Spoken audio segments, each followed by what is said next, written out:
Minister white, இது Otto நிறுவனத்தின் நேர்த்தியான தயாரிப்பு.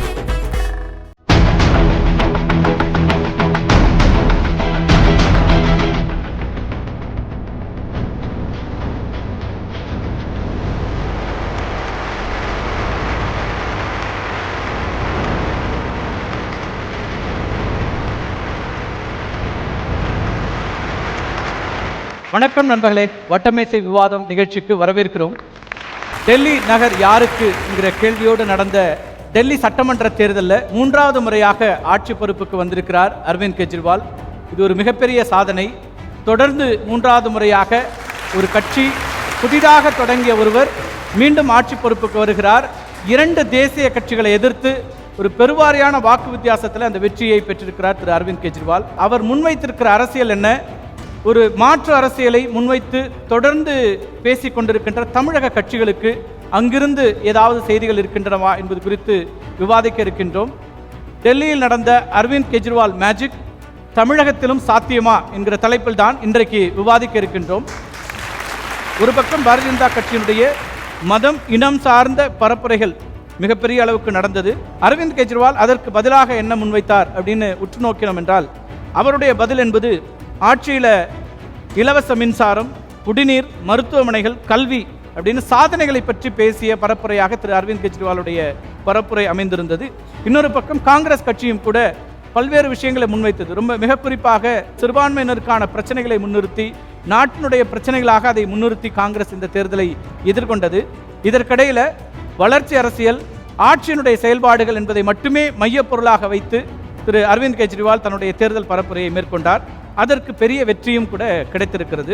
இந்த நிலையில்தான் தமிழ்நாட்டிலையும் இதுபோல ஒரு மாற்று அரசியல் என்பதை 3வதாக ஒரு கட்சி, ஏற்கனவே 2 கட்சிகள் தான் மாறி மாறி ஆட்சி பொறுப்புக்கு வருகிறார்கள். ஒன்று தற்போது ஆட்சியில் இருக்கின்ற அண்ணா திராவிட முன்னேற்றக் கழகம், ஆட்சி பொறுப்பில் இருந்த திராவிட முன்னேற்றக் கழகம். இதற்கு மாற்று அப்படிங்கிறத பல நிலைகளில் முயற்சி பண்ணியிருக்கிறாங்க. 1967 ஆட்சி பொறுப்புக்கு திமுக வந்த பிறகு உடனடியாகவே ஒரு மாற்று அப்படிங்கிறத செய்ய முடியலனாலும் 1989 திரு மூப்பனார் அவர்களுடைய தலைமையில் அப்படியான ஒரு முயற்சி நடந்தது. ஆனால் அதிலும் கூட வெற்றி பெற முடியாத ஒரு நிலை. அப்போது திமுக மீண்டும் ஆட்சிக்கு வந்தது.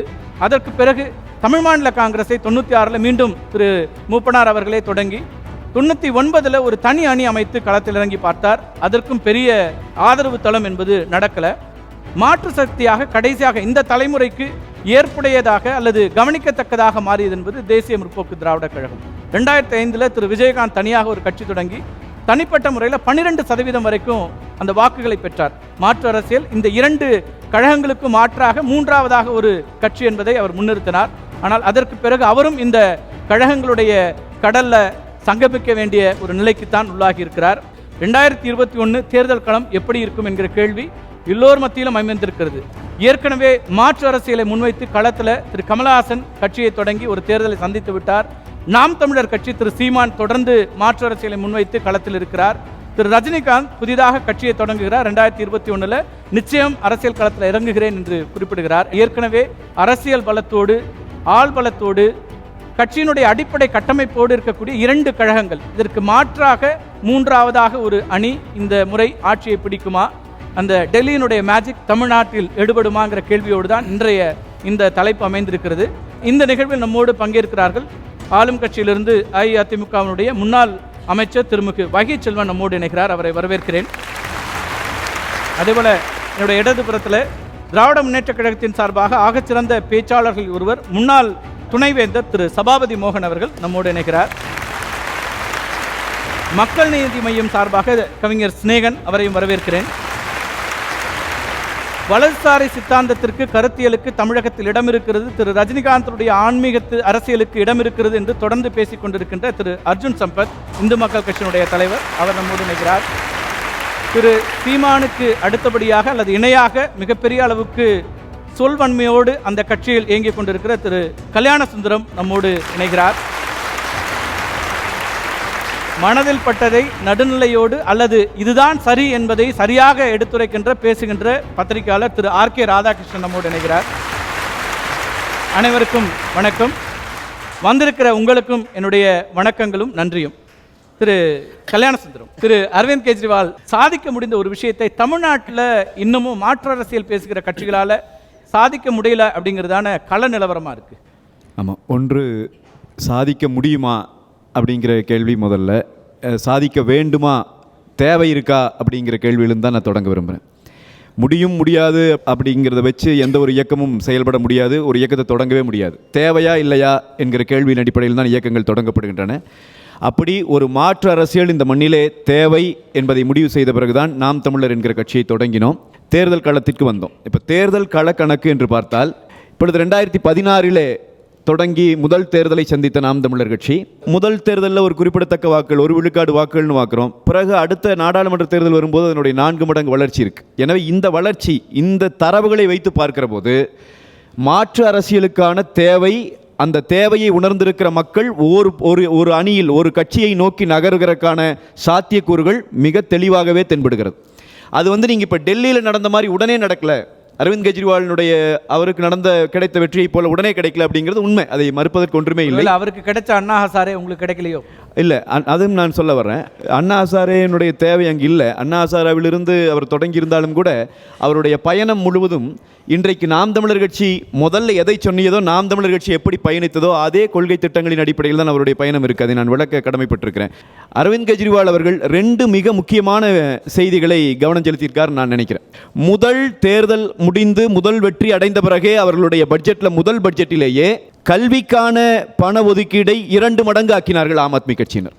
இன்றைக்கு அரசு பள்ளிகளினுடைய அசுர வளர்ச்சி டெல்லியில், மிக அற்புதமான அரசு பள்ளிகள். நீங்கள் பார்க்கிற போது அது அரசு பள்ளியா தனியார் பள்ளியா என்று பார்க்க முடியாத அளவிற்கு அரசு பள்ளிகளினுடைய வளர்ச்சி. இப்போ நீங்கள் நாம் தமிழர் கட்சியினுடைய கொள்கை வரைவை பார்க்கணும். நாங்கள் சொல்கிறோம், எங்களுடைய முதல் முழக்கமாகவே சொல்லுகிறோம், தமிழ்நாட்டில் தரமான இலவச கல்வியை எல்லா பிள்ளைகளுக்கும் உத்தரவாதப்படுத்த வேண்டியது அரசின் கடமை. 2வது, அரவிந்த் கெஜ்ரிவாலினுடைய இந்த வெற்றியில் மிக முக்கிய காரணம், மிக அழகாக மக்களுக்கிடையே தூண்டப்பட்ட காழ்ப்புணர்ச்சி அரசியலை கடந்து போனார். அது ரொம்ப அற்புதமாக ஒரு செய்தி காட்டி அடிக்கோடிட்டு நீங்கள் மீண்டும் ஒரு முறை சொல்லவும் நான் கேட்க விரும்புகிறேன். ஆமாம், அதை பற்றி நான் சொல்கிறேன். அதை நான் எப்படிங்கிறத சொல்கிறேன். காழ்ப்புணர்ச்சி அரசியலை கடந்து போனார். குறிப்பாக சொன்னால் பாரதிய ஜனதா கட்சியினுடைய பரப்புரைகளை நாம் பார்த்தோம். அவர்கள் வெளிப்படையாகவே, அதுவும் ஒரு நாடாளுமன்ற உறுப்பினர், ஒருவேளை ஆம் ஆத்மி கட்சி வெற்றி பெறும் என்று சொன்னால் டெல்லியிலே இருக்கிற இந்து பெண்களுக்கு மிக மோசமான நிலை, அவர் குறிப்பிட்ட வார்த்தைகளை நான் குறிப்பிட விரும்பவில்லை, அதெல்லாம் இஸ்லாமியர்களால் ஏற்படும் என்று சொல்லி வெளிப்படையாக பரப்புரை கூட்டத்திலே பேசினால் பத்திரிகையிலே செய்திகளானது. ஆனால் அதையெல்லாம் மிக லாபகமாக ஆம் ஆத்மி கட்சி கடந்து போனது. எல்லா மக்களும் அடிப்படையில் இந்த புள்ளியிலிருந்து தான் இந்த கேள்வி உங்களுக்கு முன்வைக்க விரும்புகிறேன். சித்தாந்த ரீதியாக, கருத்தியல் ரீதியாக ஆழமான கருத்துக்களையோ பரப்புரையோ மேற்கொள்ளவில்லை. வளர்ச்சி என்பதை மட்டுமே மையமாக கொண்டு அவர் இந்த தேர்தலை சந்தித்தார், வெற்றி பெற்றார் அப்படிங்கிறீங்க.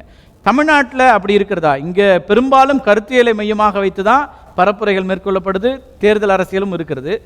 நாம் தமிழரும் அதை தான் முன்வைக்கிறீங்க. நீங்கள் கருத்தியல் ரீதியாக ரொம்ப தீவிரமாக செயல்பாட்டாளர்கள், தமிழரை தவிர வேறு யாரும் முதல்வராக வரக்கூடாதுங்க கூடிய ஆழமான கருத்துக்களை அல்லது தீவிரமான கருத்துக்களைன்னு மாற்றிக்கலாம் வைக்கக்கூடிய ஒரு கட்சி. கெஜ்ரிவால் இதையெல்லாம் தொடாம மேலோட்டமாக நான் இதெல்லாம் செய்திருக்கேன் வளர்ச்சி அப்படிங்கிறதோட நிலை. கெஜ்ரிவாலுக்கு இது தேவைப்படலைன்னு நான் சொல்றேன். இப்போ நீங்கள் இதுக்கு முன்னாடி டெல்லியில் இருந்த அதிகாரங்கள் இப்போ காங்கிரஸ் 3 பீரியடு அவங்க ஆட்சி செய்த போதும் சரி, அதன் பிறகு இன்றைக்கு ஏற்பட்டிருக்கிற எதிர்ப்பும் சரி, பாரதிய ஜனதா கட்சியிலையும் டெல்லியினுடைய மகன் தான் நிற்கிறார். சரிதானே? இன்னொன்று, டெல்லி ஒரு எல்லாரும் வாழ்கிற ஒரு பகுதியாக இருக்கிற ஒரு மாநிலம்ங்கிற போது அதனுடைய நிலைமைகள் கள நிலவரம் வேறு. அவருக்கு தேவைப்படலை. அவர் தேவை என்னவா இருந்துச்சு அப்படின்னா, மக்கள் முன்னாடி இன்றைக்கு சிஏஏ உருவாக்கி இருக்கிற இவ்வளவு பெரிய பதட்டம், இந்தியா முழுவதும் ஏற்படுத்தப்பட்டிருக்கிற இந்த பதட்டம், இது குறித்து இதை ஆதரித்து ஒரு வகையிலே பரப்புரை நடக்கிற போது அந்த பரப்புரையை அதை எதிர்த்துட்டு பேசிட்டே இருந்திருந்தாருன்னா இவர் செய்த வேலைகளை சொல்லி வாக்கு கேட்குற நேரம் கிடைச்சிருக்காது. அந்த தேர்தல் கள பரப்புரை மட்டும் நான் சொல்கிறேன். மற்ற எந்த காலத்திலையும் அவர் அப்படி செயல்படலன்னு நான் சொல்ல மாட்டேன். அதெல்லாம் செய்திருக்காங்க, எதிர்வினையாற்றி இருக்காங்க. இன்னும் சொல்ல போனால் மிகப்பெரிய கோபக்காரனாகவே இன்றைக்கு நீங்கள் சீமான் அவர்களை சொல்லுகிறதை போல அரவிந்த் கெஜ்ரிவாலும் பேசப்பட்டார், மிகப்பெரிய கோபக்காரராக பேசப்பட்டார். பல சமயங்களிலே சபைகளிலே கூட அவர் அத்துமீறி நடந்து கொண்டார் என்கிற குற்றச்சாட்டெல்லாம் கூட அவர் மேல் இருந்தது. ஆனால் இன்றைக்கு அவருக்கு அந்த முதிர்ச்சி அதை அடைந்திருக்கிறார். இன்றைக்கு அவர் அப்படித்தான் அண்ணன் சீமான் அவர்களோ நாம் தமிழர் கட்சியோ தங்களுடைய பாதையிலும் நடந்து வந்திருக்கிறார்கள். பலமான கட்சிகளாக இந்திய அளவிலே காட்டப்படுகிற காங்கிரஸோடோ பாரதிய ஜனதாவோடோ எந்த சூழலிலும் கரம் கோர்க்க மாட்டேன் என்பதை சொன்னார், சொன்னபடி செய்கிறார். அதே போல ஒரு கட்சி இருக்கிறது தமிழ்நாட்டில் என்று சொன்னால், தேசிய திராவிட கட்சிகளோடு ஒரு நாளும் கூட்டணி இல்லை என்று 2010 மே 18 கட்சி உருவாக்கிய நாளில் அறிவித்தோம். இன்றைக்கு வரைக்கும் நாளையும் அப்படியே இருப்போம், தொடர்வோம் என்பதே மாற்றை விரும்புகிறவர்கள் யாரெல்லாம் மாற்றை விரும்புகிறார்களோ அவர்களுக்கான நம்பகமான சக்தியாக நாம் தமிழர் கட்சி உருவாகி இருக்கிறது.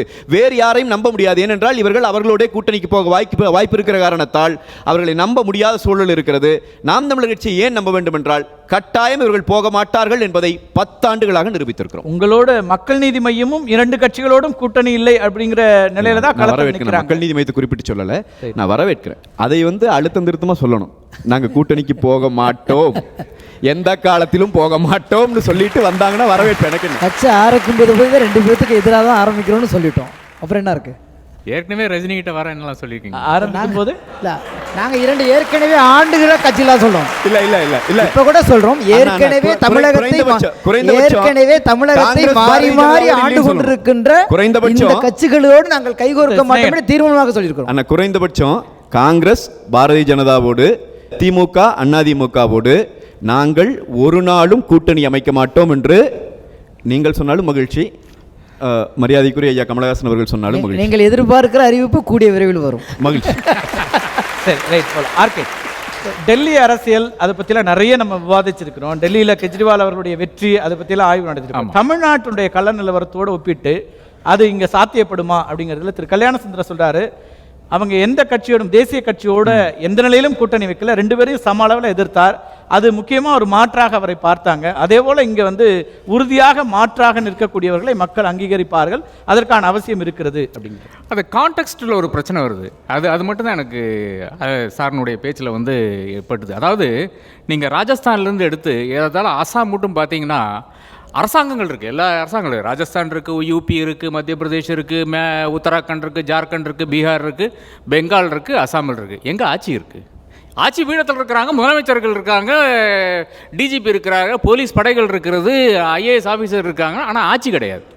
ஒரு இடத்துலையுமே ஒழுங்காக ஒரு ஸ்கூலோ ஒழுங்காக ஒரு சாலையோ, இந்த வாஜ்பேயினால் ஒரு நேஷனல் ஹைவே இருக்குது, கிராண்ட் ட்ரங்க் ரோடுனுடைய அவலம் வாஜ்பேயினால தான் நிவர்த்தி செய்ய முடிஞ்சது. அப்போது ஒரு இடத்துலையுமே ஆட்சி அரசாங்கம் மட்டுமே இருக்கின்ற ஒரு இடத்தில், ஆனால் ஆட்சி என்ன செய்கிறாருன்னா அவர்களுடைய அந்த சொகுசு கார்களிலிருந்து சொகுசு இதிலிருந்து விமானங்களில் போய் மட்டும்தான் ஆட்சி செய்கிறார்கள். இன்றைக்கும் பாருங்களேன் பீகாரினுடைய நிலை என்ன. நிதிஷ்குமார் ஏதோ பெருசாக பெரிய டெவலப்மெண்ட் கொண்டு வந்துட்டான்னு சொல்கிறாங்களே, என்ன டெவலப்மெண்ட் கொண்டு வந்தார்? ஒரு டெவலப்மெண்ட்டும் பீகாரில் இன்றைக்கும் கிடையாது, ஜார்க்கண்டில் கிடையாது. இதே மாதிரி தான் பேசுகிறாங்க, அது செய்தோம் இது செய்தோன்னு பேசுகிறாங்க, எல்லாம் எழுதிக்கிறாங்க. இந்த பக்கம் செலவு இருக்கிறது, வரவு இருக்கிறது, செலவு இருக்கிறது, எல்லாம் காமிக்கிறாங்க. ஆனால் கிரவுண்டில் ஒரு அடிப்படையான வேலைகள் ஒன்றுமே நடக்காத ஒரு சூழ்நிலை இருக்குது. இதுக்கு நடுவில் தான் டெல்லி இருக்கிறது. ஆஹா இவ்வளோ செய்துட்டாரே, ஒரு ஸ்கூல் ஒழுங்காக இயங்குறது, என்ன பேசி கொண்டிருக்கோன்னு பாருங்களேன். அதாவது ஒரு ஸ்கூல் நல்லா நடக்குதாம, ஒரு கவர்மெண்ட் ஸ்கூல் நல்லா நடக்குது. ஏன் கார்பரேஷன் நுங்கம்மா ஸ்கூலை பார்த்துருக்கீங்களா? கார்பரேஷன் பிரசிடென்சி ஸ்கூல் பார்த்துருக்கீங்களா? கார்பரேஷனில் கவர்மெண்ட் ஸ்கூல் பார்த்துருக்கீங்களா? அசோக் நகர் கவர்மெண்ட் ஸ்கூல் பார்த்துருக்கீங்களா? அதே நிலை தமிழ்நாட்டில் பல இடங்கள் இருக்கிறது. விருதுநகரை தாண்டி நாம் பார்க்க முடியுமா? First rank, second rank, third rank பார்க்க முடியுமா? தஞ்சாவூரில் இல்லாத படிப்பா? அப்போ தமிழ்நாட்டுக்கும் டெல்லிக்கும் பல வித்தியாசங்கள் இருக்குது. முக்கியமான வித்தியாசம் என்னென்னா, டெல்லியில் ஓரளவுக்கு ஷீலா தீட்சித் ஆட்சி செய்தார்கள். ஆனால் எஜுகேஷன், ஹெல்த் இதுலாம் ஒரு பெரிய இம்பார்ட்டன்ஸ் கொடுக்கவில்லை என்று நான் பார்க்கிறேன். ஆனால் அவங்க ஒரு ஸ்டேட்டை வளர்த்து வந்தாங்க. ஒரு 3 டேர்ம் முதலமைச்சராக இருந்தாங்க. அதுக்கு பின்னால் அரவிந்த் கெஜ்ரிவால் வருகிறாரு. ஏறத்தாழ 24% தன்னுடைய பட்ஜெட்லேருந்து எஜுகேஷனுக்கு ஒதுக்குறாரு. அப்புறம் ஹெல்த், மொஹல்லா கிளினிக்ஸ், நம்மளுடைய பிரைமரி ஹெல்த் சென்டர்ஸை விட தரம் உயர்ந்தது கிடையாது மொஹல்லா கிளினிக்ஸ். மொஹல்லா கிளினிக்ஸ் ஒரு 400 primary health centres Delhi open செய்திருக்காங்க. இது பெரிய சாதனையாக பேசிக்கொண்டிருக்கிறார்கள். அதுதான் வடநாட்டினுடைய அவலம். இதுதான் என்டையர் வடநாட்டில் பாஜக காங்கிரஸ் ஆண்ட வடநாட்டை பற்றி பேசிக்கொண்டிருக்கிறோம். இது ஒரு பெரிய பொருட்டாக, பெரிய ஒரு அச்சீவ்மெண்ட்டாக பேசிக்கொண்டிருக்கிறோம்.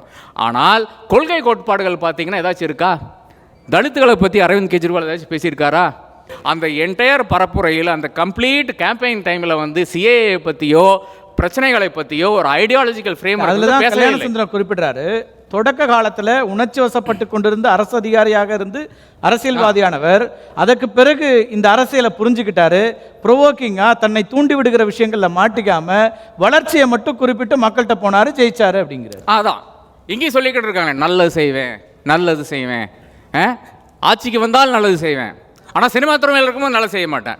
சினிமா துறையில் யாருக்கு இது மட்டும் நல்லது செய்ததில்லை. டிஸ்ட்ரிபியூட்டர் போய் நிற்கிறான் வீட்டில், அவனை பார்க்க கூட மாட்டேங்கிறாரு. இதுதான். ஆனால் என்னுடைய கொள்கை என்ன, நான் பேச மாட்டேன் அதை பற்றி. இப்போ பேச மாட்டேன், அரசியலுக்கு வந்த பிறகு பேசுகிறேன், அரசியல் கட்சி ஸ்டார்ட் பண்ண பிறகு பேசுகிறேன். இந்த மாதிரியான இது தள்ளிட்டு, இதுதான் அரவிந்த் கெஜ்ரிவாலுடைய அரசியலும். நல்லது செய்கிறேன். அப்போ வெற்றி பெறக்கூடிய நிலையில தான் அவர் சொல்லிட்டு இருக்காரு. அப்போ அந்த அரசியல் அவர் அதை உணர்ந்து விட்டார். மக்களுக்கு இவ்வளவுதானுங்க வேணும், மக்களுக்கு இலவசங்கள் தேவை. அந்த இலவசங்களை என்னென்ன இலவசங்கள் கொடுக்க வேண்டுமோ அந்த இலவசங்களை கொடுத்து விட்டால் மக்கள் வந்து ஹாப்பி ஆயிடுறாங்க. அதே மாதிரி ஒரு காங்கிரஸுக்கும் பாஜகவுக்கும் இணையாக ஒரு கட்டமைப்பு இருந்து விட்டால் நிச்சயமாக மக்களிடம் போய் சேர்ந்து விடலாம். இதுதான் ஒரு போஸ்ட் மாடர்ன் அரசியல்வாதியினுடைய இல்லைன்னா அரசியல் கட்சியினுடைய நிலை என்றால், அப்போ நாளைக்கு நாம் வந்து இந்த நலிந்தவர்களை பற்றி பேச வேண்டிய அவசியமே கிடையாது. நாளைக்கு இதே பிரச்சனைகள் வரும். அதாவது ஒரு தலித் வந்து அந்த ஸ்கூலுக்கு போய் நின்னா அவருடைய கதி என்ன? டெல்லியினுடைய ஸ்கூலானாலும் சரி, எந்த ஸ்கூலானாலும் சரி, அவருடைய கதி என்ன? ஏன்னா இப்போ வந்து இந்த ஸ்டாண்டர்ட் வந்து நல்லா வந்துருச்சுன்னு சொல்லிட்டு எல்லா ரிப்போர்ட்லையும் சார் சொன்னது, கல்யாண் சார் சொன்ன அந்த ரிப்போர்ட்டுகளையும் பல ரிப்போர்ட்லையும் வந்திருக்கு. அதனால் இப்போ என்ன ஆகுதுன்னா, இப்போ நடுத்தர வர்க்கத்தினர் அதே மாதிரி இன்னும் கொஞ்சம் செல்வம் இருக்கிறவங்கெல்லாம் அரசு ஸ்கூல்களை நாடி வருகிறார்கள். அரசு ஸ்கூல்களை நாடி வரும்போது அங்கே வருகின்ற பிரச்சனை என்னவென்றால், நலிந்தவர்களுக்கு எங்க இடம் வருகிறது? இங்க கார்பரேஷன்ல ரொம்ப தெளிவா இருக்காங்க. அவர்களுடைய அந்த கேட்ச்மெண்ட் ஏரியாங்கிறதே வந்து அந்த ஸ்லம் ஏரியாஸ் ஆனாலும் சரி, அந்த மாதிரியான பிள்ளைகளை மட்டும்தான் ஃபர்ஸ்ட், அவர்களுக்கு தான் ஃபர்ஸ்ட் ப்ரிஃபரன்ஸ் இங்க இருக்கிறது. இது எங்கிருந்து வருதுன்னு பார்த்தீங்கன்னா, இது பெரியார் காலத்திலிருந்து வருகிறது. அது அண்ணா திராவிட முன்னேற்ற கழகமானாலும் சரி, திமுக ஆனாலும் சரி, ரெண்டு கட்சிகளும் மிக தெளிவாக இருக்கின்ற ஒரு காரணத்தால் தான் இந்த அளவுக்கு கட்டமைப்பு இங்கே இருக்கிறது. அப்போ டெல்லி தமிழ்நாடு கம்பேர் பண்ணக்கூடாது. Right, first right. நான் அடிப்படையில் முதல் கட்ட கருத்தாக எடுத்துக்கிறேன் அதை. திரு அர்ஜுன் சம்பத், ஆன்மீக அரசியல் இங்கே ஆட்சிக்கு வரும் அப்படிங்கிற தீர்க்கமான நம்பிக்கையோடு இருக்கக்கூடிய ஒருத்தர். இன்னொரு முக்கியமான விஷயம், டெல்லி அரசியலிருந்து திரு அமித்ஷா உள்ளிட்டவர்களும் ஏற்றுக்கொண்ட ஒரு விஷயம், இன்னைக்கு அங்கே செய்யப்பட்ட பரப்புரைகளில் இருந்த வெறுப்பு பரப்புரைகளில் மக்கள் ஏற்பு இல்லை, அவங்க அந்நியப்பட்டுட்டாங்க, அது நம்முடைய தோல்விக்கு ஒரு காரணமாயிடுச்சு அப்படின்றாங்க. தமிழ்நாட்டிலையும் இப்போ அப்படியான ஒரு விஷயம் மேற்கொள்ளப்படுகிறதா? அப்போ அது எப்படி தமிழக மண்ணில் ஏற்கப்படும்? டில்லீஸ்வரோவா ஜெகதீஸ்வராம்பாங்க. எவனொருவன் டெல்லியை ஆளுகின்றானோ அவன் ஜெகதீஸ்வரன், இந்த உலகத்தையே ஆளக்கூடியவன். 3 முறை டெல்லியை ஆளக்கூடிய வாய்ப்பு டெல்லி மக்கள், அந்த மாநில மக்கள் திரு கெஜ்ரிவால் அவர்களுக்கு வழங்கி இருக்கிறார்கள். மக்கள் தீர்ப்பை தலைவணங்கி ஏற்றுக்கொள்ளத்தான் வேண்டும். பிஜேபியாக இருந்தாலும் காங்கிரஸாக இருந்தாலும் யாராக இருந்தாலும். ஆரம்ப காலத்தில் நாங்கள்னா எங்களை மாதிரி இருக்கக்கூடிய ஆன்மீகவாதிகள், தேசியவாதிகள், இவர்களெல்லாம் கூட கெஜ்ரிவால் அவர்கள் இந்த என்ஜிஓக்களின் கைப்பாவையாக இருந்து செயல்பட்டு இப்படி ஒரு வெற்றியை சாத்தியப்படுத்தி இருக்கிறார் என்றெல்லாம் நினைத்தோம். போகிற போக்கில் ஒரு விஷயம் அப்படியே சொல்லிட்டு போனீங்க, என்னை போன்ற ஆன்மீகவாதிகளும் தேசியவாதிகளும்ன்றது வலதுசாரிகளுக்கு அப்படி ஒரு வார்த்தை சொல்லிக்கலாமா? நீங்க நாங்க வலதுசாரியும் இல்ல இடதுசாரியும் இல்ல, நாங்க பாதசாரிங்க, ஆம் ஆத்மி. நாங்க சாதாரண ஜனங்கள், புரியுங்களா? தேசியவாதிகள், நாங்கள் ஆன்மீகவாதிகள். எங்களுக்கு ஆன்மீகத்துக்கு ஜாதி மதம் கிடையாது. இந்தியால இருக்கிற ரஜினிகாந்த் தெளிவா சொல்லியிருக்காரு, சாதி மத அரசியலை தாண்டியதுதான் ஆன்மீக அரசியல். புரியுதுங்களா? இந்தியரா இருக்கிற அத்தனை பேரும் தேசியவாதி தான் சார். அதுல என்ன தனியா நீங்க மட்டும் பெருமையா சார்? நாங்கள் எல்லாரும் தேசியவாதிகள். அதை ஏன் சார் நீங்க மாத்தி மாத்தி பேசுறீங்க? ரைட், விஷயத்துக்கு வருவோம். ஆக கெஜ்ரிவால் இந்த ஒருமைப்பாட்டு வெறுப்புணர்வு பிரச்சாரத்திலே அவர் ஈடுபடவில்லை. யார் ஈடுபட்டதுன்றீங்க? என்னங்க? காங்கிரசும் கம்யூனிஸ்டுகளும் மிக தெளிவாக திராவிட முன்னேற்ற கழகம் வெறுப்பு பிரச்சாரத்திலே ஈடுபட்டார்கள். பாரதிய ஜனதா கட்சி அனைவரையும் அரவணைக்கின்ற அத்துணை பேருக்கும் எவருக்கும் அநீதி இல்லை, எல்லோருக்கும் நீதி. கெஜ்ரிவால் தீவிரவாதி சொன்னது யாரு? சப்கே விகாஸ், சார், அனைவருக்குமான வளர்ச்சி. கெஜ்ரிவால் தீவிரவாதின்னு சொன்னது யாரு? யாருங்க? காங்கிரஸ் கட்சி சொன்னது. யார் சொன்னாங்க? கெஜ்ரிவால் தீவிரவாதின்னு சொன்னது காங்கிரஸ் கட்சியா பாரதிய ஜனதா கட்சியா? இல்லைங்க, நான் கெஜ்ரிவால் தீவிரவாதின்னு சொன்னோம். ஆனா காங்கிரஸ் கட்சி ஒட்டுமொத்தமாக ஹிந்துன்னு பேசுற அத்தனை பேரையும் காவி தீவிரவாதம் என்று சொல்லி களங்கம் சுமத்தியது. காங்கிரஸ் போய் எப்படி இங்க வண்ணாரப்பேட்டையில அண்ணன் தயாநிதி, வண்ணாரப்பேட்டையில அண்ணன் சீமான் எல்லாரும் போய் உட்கார்ந்துகிட்டு இங்க ஒரு செகண்ட் பாக்க உருவாக்க விரும்புறாங்களே, இந்த வெறுப்பு பிரச்சாரம், இந்த ஒருமைப்பாட்டுக்கு விரோதமான பிரச்சாரம், சட்டம் ஒழுங்கு பிரச்சனை ஏற்படுத்துவது, இத கெஜ்ரிவால் பண்ணல. அதனாலதான் கெஜ்ரிவால் வென்றிருக்கிறார். ஆனால் இப்ப அண்ணன் சொல்ற எல்லா விஷயங்களையுமே பாரதிய ஜனதா தான் அங்கே செய்தது, அதை மக்கள் புறக்கணித்திருக்கிறார்கள். எந்த மக்கள் புறக்கணிச்சாங்க? டெல்லி மக்கள். என்ன உங்களை சகில் தோற்கடித்தது தேர்தல் மூலமாக தேர்தல் முடிவு பிஜேபியினுடைய வாக்கு சதவீதம் கேட்கிறேன். அதிகரித்திருக்கிறது. காங்கிரஸ் வெறுப்பு அரசியல் செய்த இடதுசாரிகளுக்கு எத்தனை ஓட்டு விழுந்திருக்கு? ஆட்சிக்கு யாருக்கு வந்திருக்காங்க? கம்யூனிஸ்ட் கட்சிக்காரனுக்கு எத்தனை ஓட்டு விழுந்திருக்கு டெல்லியில? முன்னாடி எவ்வளவு ஓட்டு நீங்க இருந்துச்சு? சொல்லுங்க. முன்னாடி எவ்வளவு ஓட்டு சார், இருந்துச்சு? திமுக என்ன- பாராளுமன்ற தேர்தலில் 55 விழுக்காடு பாரதிய ஜனதா வாக்கு வாங்குச்சு. டெல்லி மக்கள் புத்திசாலிகள். இங்கே எப்படி தமிழக மக்கள் மாநிலத்துக்கு எம்ஜிஆர், மத்தியில இந்திரா காந்தி, மாநிலத்திற்கு அதிமுக, மத்தியிலே மோடி, அதே போல மாநிலத்துக்கு ரஜினி, மத்தியிலே மோடி என்பது போல சரி. அங்க டெல்லியில மாநிலத்திற்கு கெஜ்ரிவால், அங்கே நடந்த நாடாளுமன்ற தேர்தலிலே அனைத்து தொகுதியிலும் பிஜேபி தான் வெற்றி கொடி நாட்டியது. குஜராத்ல வெற்றி வருதுன்னு வச்சுக்கீங்களேன். ஆமா. அங்க பிரதமர் மோடியினுடைய செல்வாக்குக்கு கிடைத்த வெற்றி.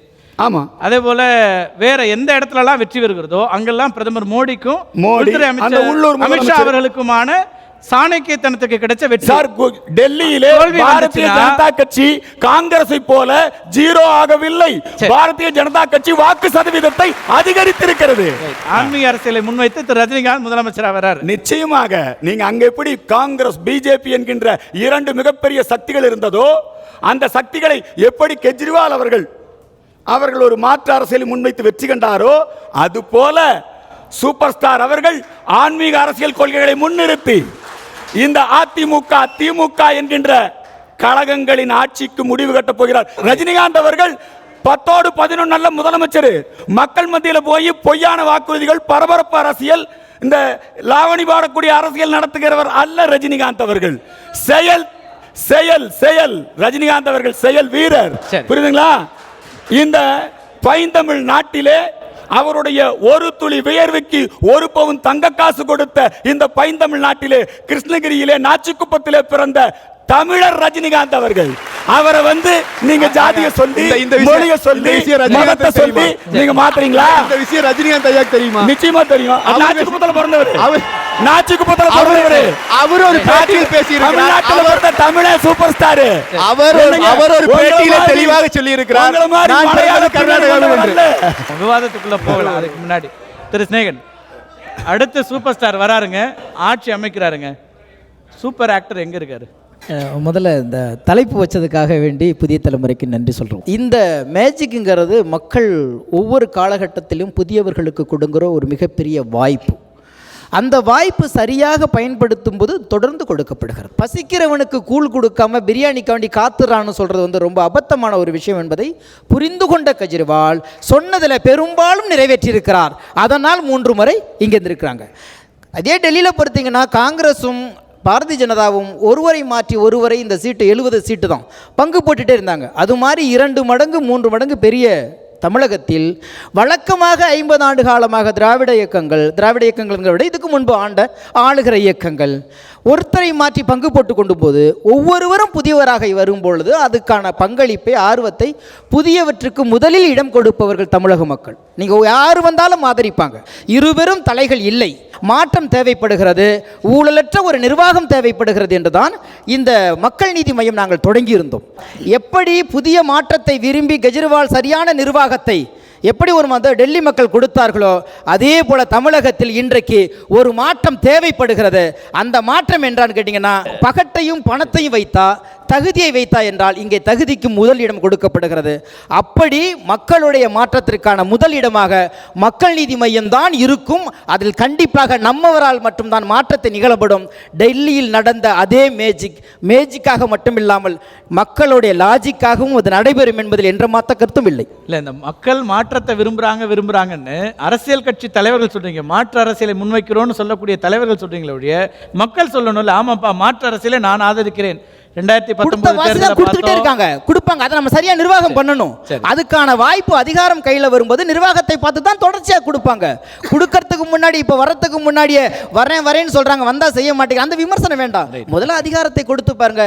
இன்னும் சொல்ல போனா ஒரு வினோதமான விஷயம் தெரியுங்களா, இந்த தேர்தல் எல்லாருமே புதியவர்கள்.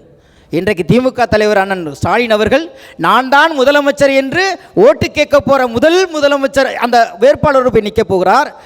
எடப்பாடி அண்ணன் அவர்கள் முதலமைச்சராக இருந்தாலும் நான் தான் இனி வர முதலமைச்சர், என்னை நேரடியாக தேர்ந்தெடுங்க என்று கேட்க போகிறார். இன்னைக்கு வர மற்ற கட்சிகளும் அப்படித்தான் கேட்க போகிறது. அப்படி கேட்கும்போது இங்கே பகட்டுக்கும் பதவிக்கு இடம் தருவார்களோ இல்லவோ, ஆனால் தகுதிக்கு கண்டிப்பாக இடம் தருவார்கள். அந்த தகுதியை மக்கள் நீதி மையம் பெற்றிருக்கிறது. இந்த ஒரு விஷயத்தில் டெல்லிக்கும் தமிழகத்திற்கும் எந்தவித மாற்ற கருத்தும் இல்லை. நிச்சயமாக மாற்றம் நிகழும். இல்லை, இப்போ இந்த மைய அரசியலில் இருக்கிற சிக்கல் இருக்குல்ல, டெல்லியில் வேணால் மைய அரசியலை மக்கள் ஏற்றுக்கொண்டிருக்கிறாங்கன்னு சொல்லலாம். இங்கே சரி எது தவறு எதுன்னு நிற்கணுமே தவிர சரிக்கும் தவறுக்கும் இடையில மையமாக நான் நிற்கிறேன் அப்படின்னு சொல்லக்கூடிய சரிக்கும் தவறுக்கும் சொல்ல தேசியத்துக்கும் திராவிடத்துக்கும் மையமாக இருக்கிறோம் என்று சொல்ல வருகிறோம். எது சரி எது தவறு? தேசியம் திராவிடம் எது சரி எது தவறு? திராவிடம் எங்கள் வீடு, தேசியம் எங்கள் நாடு, ரெண்டும் எங்களுக்கு வேணும்னு சொல்ற அன்னையிலேருந்து அதுதான் மையம். அதுதான் சொல்றேன். அப்ப ரெண்டுமே வேணும், அதுக்கு இடையில நாங்க இருக்கிறோம். யாரை விட முடியாது. தமிழகம் என்பது இந்தியாவுக்குள்ள தான் இருக்கு. அதனால வேண்டி நாங்க இல்ல எங்களை பிரிச்சு கொடுங்க நான் கேட்கல. ஆனால் இங்கே ஆளுமை உள்ள மறைந்து போன மாண்புகள், தமிழர்களின் மாண்புகள் காப்பாற்றப்பட வேண்டும் என்பதில் தீர்மானமாக இருக்கிறோம் நாங்கள். திரு சபாபதி மோகன், பெரிய மாற்றத்தை நோக்கி மக்கள் போயிட்டு இருக்கிறாங்க. குறிப்பாக 2021 சட்டமன்ற தேர்தலுங்கும் போது ஸ்நேகன் அடிப்படையில் ஒரு விஷயத்தை முன்வைத்தார். எல்லோருக்குமே முதல் தேர்தலுங்க முதலமைச்சர் வேட்பாளராக அப்படின்னா எல்லோருமே சம அளவில் போட்டியில் இருக்காங்க, மக்கள் தேர்ந்தெடுக்க போகிறாங்க. அரவிந்த் கெஜ்ரிவால் அவர்களுடைய மேஜிக் அப்படின்னு சொல்லியிருக்கீங்க. நீங்கள் தவறாக நினைக்கலன்னா, மேஜிக் என்பதை விட அதில் ஒரு லாஜிக் இருக்குது. அரவிந்த் கெஜ்ரிவாலினுடைய வெற்றிக்கு ஒரு லாஜிக் இருக்கிறது, ஒரு ரீசன் இருக்கிறது, ஒரு காரணம் இருக்கிறது. நம்முடைய சகோதரர் சிநேகனம் சொன்னதைப் போல திடீரென்று ஏதோ அரவிந்த் கெஜ்ரிவால் அவரிடத்திலே ஆட்சியை தூக்கியெல்லாம் கொடுத்தில்லை. நம்முடைய பத்திரிகை ஆசிரியர் சொன்னார், சித்தாந்த ரீதியாக கருத்துக்களை எடுத்து சொல்லாமல் வேண்டுமானால் அவர் இருந்திருக்கலாம். ஆனால் 2000ஆவது ஆண்டு தற்காலிக ஓய்வு பெற்று விடுமுறை எடுத்துக்கொண்டு களத்திலே நின்று 20 ஆண்டு காலம் களத்திலே நின்ற பெருமை அரவிந்த் கெஜ்ரிவாலுக்கு உண்டு. அந்த வெற்றிக்கு பின்னாலே உழைப்பு இருக்கிறது, அந்த வெற்றிக்கு பின்னாலே ஒரு காரணம் இருக்கிறது. மதிப்பிற்குரிய கழகத்தினுடைய தலைவர் மாண்புமிகு ஸ்டாலின் அவர்கள் நான் தான் முதலமைச்சராக வரப்போகிறேன் என்று ஓட்டு கேட்க போகிறார். ரொம்ப அறிவிச்சிட்டாரு, ஏற்கனவே வைகோ அறிவிச்சிட்டாரு. இல்லை பரவாயில்ல, அதனால ஒன்று மாண்புமிகு தமிழக முதலமைச்சர் அவர்களே ஏற்கனவே தமிழறிவு மணியன் ரஜினிகாந்த் முதலமைச்சர் சொல்லிட்டு இருக்காரு பாருங்க. வைகோ சொல்லி பார்த்தாரு, சொன்னது பலிக்கும். இல்ல நீங்க தம்பி சம்பத் அவர்கள் ஒன்றை புரிந்து கொள்ள வேண்டும். தமிழறிவு மணியன் முதல்ல வைகோவைத்தான் முதலமைச்சராக சொன்னாரு, இப்பதான் ரஜினிகாந்த் முதலமைச்சரா சொல்லியிருக்காரு. என்ன சொல்ல போனா கொஞ்சம் கோபமா இருக்காரு. இப்ப கொஞ்சம் தமிழறிவு மணியன் கோபமா இருக்காரு. இனிமே யாரும் பேட்டி கிட்டின்லாம் இங்க வராதிங்க, ரஜினிகிட்ட போய் வீட்லயே பேட்டி கேட்டுங்க, அங்க போய் கதவை தட்டுங்கன்னு சொல்லியிருக்காரு. அதனால இன்னும் 2 மாதம் கழிச்சு சீமானை இந்த நாட்டின் முதலமைச்சராக கொண்டு வருவேன் என்று கூட தமிழறிவு மணியன் பேசலாம். அதுல ஒன்றும் தப்பில்ல, அதுல ஒன்றும் தப்பில்ல. தமிழறிவு மணியன் தலைப்பு இன்னைக்கு இல்ல. வாங்க. மதிப்பிற்குரிய, எனக்கு ரொம்ப கோபம்லாம் இல்லை. ஏன்னா இன்னொரு 14 மாதத்தில் கோட்டையிலே போய் அமர்ந்து மு.க. ஸ்டாலின் ஆகிய நான் தமிழ்நாட்டின் முதலமைச்சராக உளமாற பதவியேற்கிறேன் என்று பதவியேற்கிற நாள் 14 மாதம் இருக்கு. ஓட்டு கேட்க போகணும்னா மக்கள் பார்ப்பாங்க. எப்படி பார்ப்பாங்க தெரியுங்களா? தளபதி ஸ்டாலின் அவர்கள் ஓட்டு கேட்க போறாருன்னு சொன்னா 1968ஆம் ஆண்டு 51 ஆண்டுகளுக்கு முன்பு கபாலியையும் சடகோவனையும் ஆதரித்து பிரச்சாரம் செய்த ஸ்டாலின், 69ஆம் ஆண்டு ஜனவரி மாதம் 3ஆம் தேதி முதல் பொதுக்கூட்டத்தை பேசிய ஸ்டாலின், 14 வயதில் பிரச்சாரம், 15 வயதில் முதல் பொதுக்கூட்டம், 70, 72 என்று சொல்லக்கூடிய அந்த காலகட்டங்களில் உதயசூரியன், நாளை நமதே என்று சொல்லக்கூடிய நாடகங்கள், 23 வயதில் ஓராண்டு காலம் நெருக்கடி நிலை சிறை, தொடர்ந்து ஆதிக்க இந்தியை எதிர்த்து சிறை, இடஒதுக்கீட்டை காப்பாற்ற சிறை, ராணிமேரி கல்லூரியை காப்பாற்ற சிறை, அவர் மீது போடப்பட்ட பொய் வழக்குகள், இதையெல்லாம் கடந்து கடந்து கடந்து கடந்து 51 ஆண்டு காலம் அரசியல் செய்திருக்கிற மதிப்பிற்குரிய ஸ்டாலின் அவர்கள் என்னை முதலமைச்சராக ஆக்குங்கள் என்று கேட்பதில் தவறில்லை என்பதை தம்பி சிநேகன் அவர்களும் நம்முடைய சம்பத் நீங்க கேக்குறது தவறுன்னு சொல்லல, முதலமைச்சர் வேளாக முதலாக கேட்க போறாரு சொல்றோம், அவ்வளவுதான். அதாவது எங்களை பொறுத்தவரையில் மாண்பமை தளபதி அவர்களுக்கு எல்லா தகுதியும் இருக்கிறது, உழைப்பு இருக்கிறது, தியாகம் இருக்கிறது, அணுகுமுறை இருக்கிறது, பெருந்தன்மை இருக்கிறது, கோபப்படாமல் பத்திரிகையாளரிடத்தில் பேசக்கூடிய அந்த உணர்வும் இருக்கிறது. ஏன் சார் ரொம்ப மெலிசா இருக்கீங்க கிண்டலா கேட்கிற பொழுது ஏன் மெலிசா பிரசாந்த் கிஷோரோட துணையும் இருக்குங்கிறாரு. அது என்ன பிரசாந்த் கிஷோர் என்ன மோடிக்கு மட்டுமே சொந்தமா, பிஜேபிக்கு மட்டுமே சொந்தமா? பிரசாந்த் கிஷோர் வந்து மத்தவங்களுக்கு சொந்தம் இல்லையா? மோடிக்கு பிரசாந்த் கிஷோர் வேணும், எங்களுக்கு வேண்டாமா?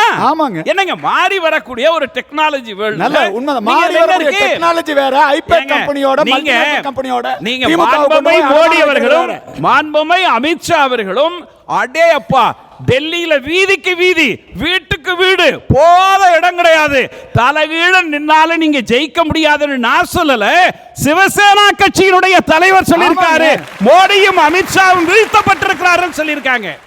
அதனால நீங்க திரும்ப திரும்ப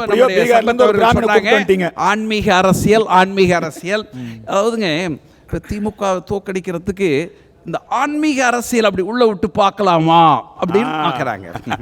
நான் நண்பர் சம்பத் அவர்களுக்கு மட்டுமல்ல, நேயர்களுக்கும் தொலைக்காட்சி நேயர்களுக்கும் நான் சொல்லுகிறேன், நாங்க ஒன்றும் ஆன்மீகத்துக்கு எதிரானவர்கள் அல்ல. ரொம்ப தெளிவா சொல்லிடுறோம், ரொம்ப சந்தோஷம். ஆன்மீகத்துக்கு எதிரானவர்கள் அல்ல. நீங்க எப்படியாவது அப்படி உள்ள பூந்துள்ளான்னு பாக்குறீங்களா?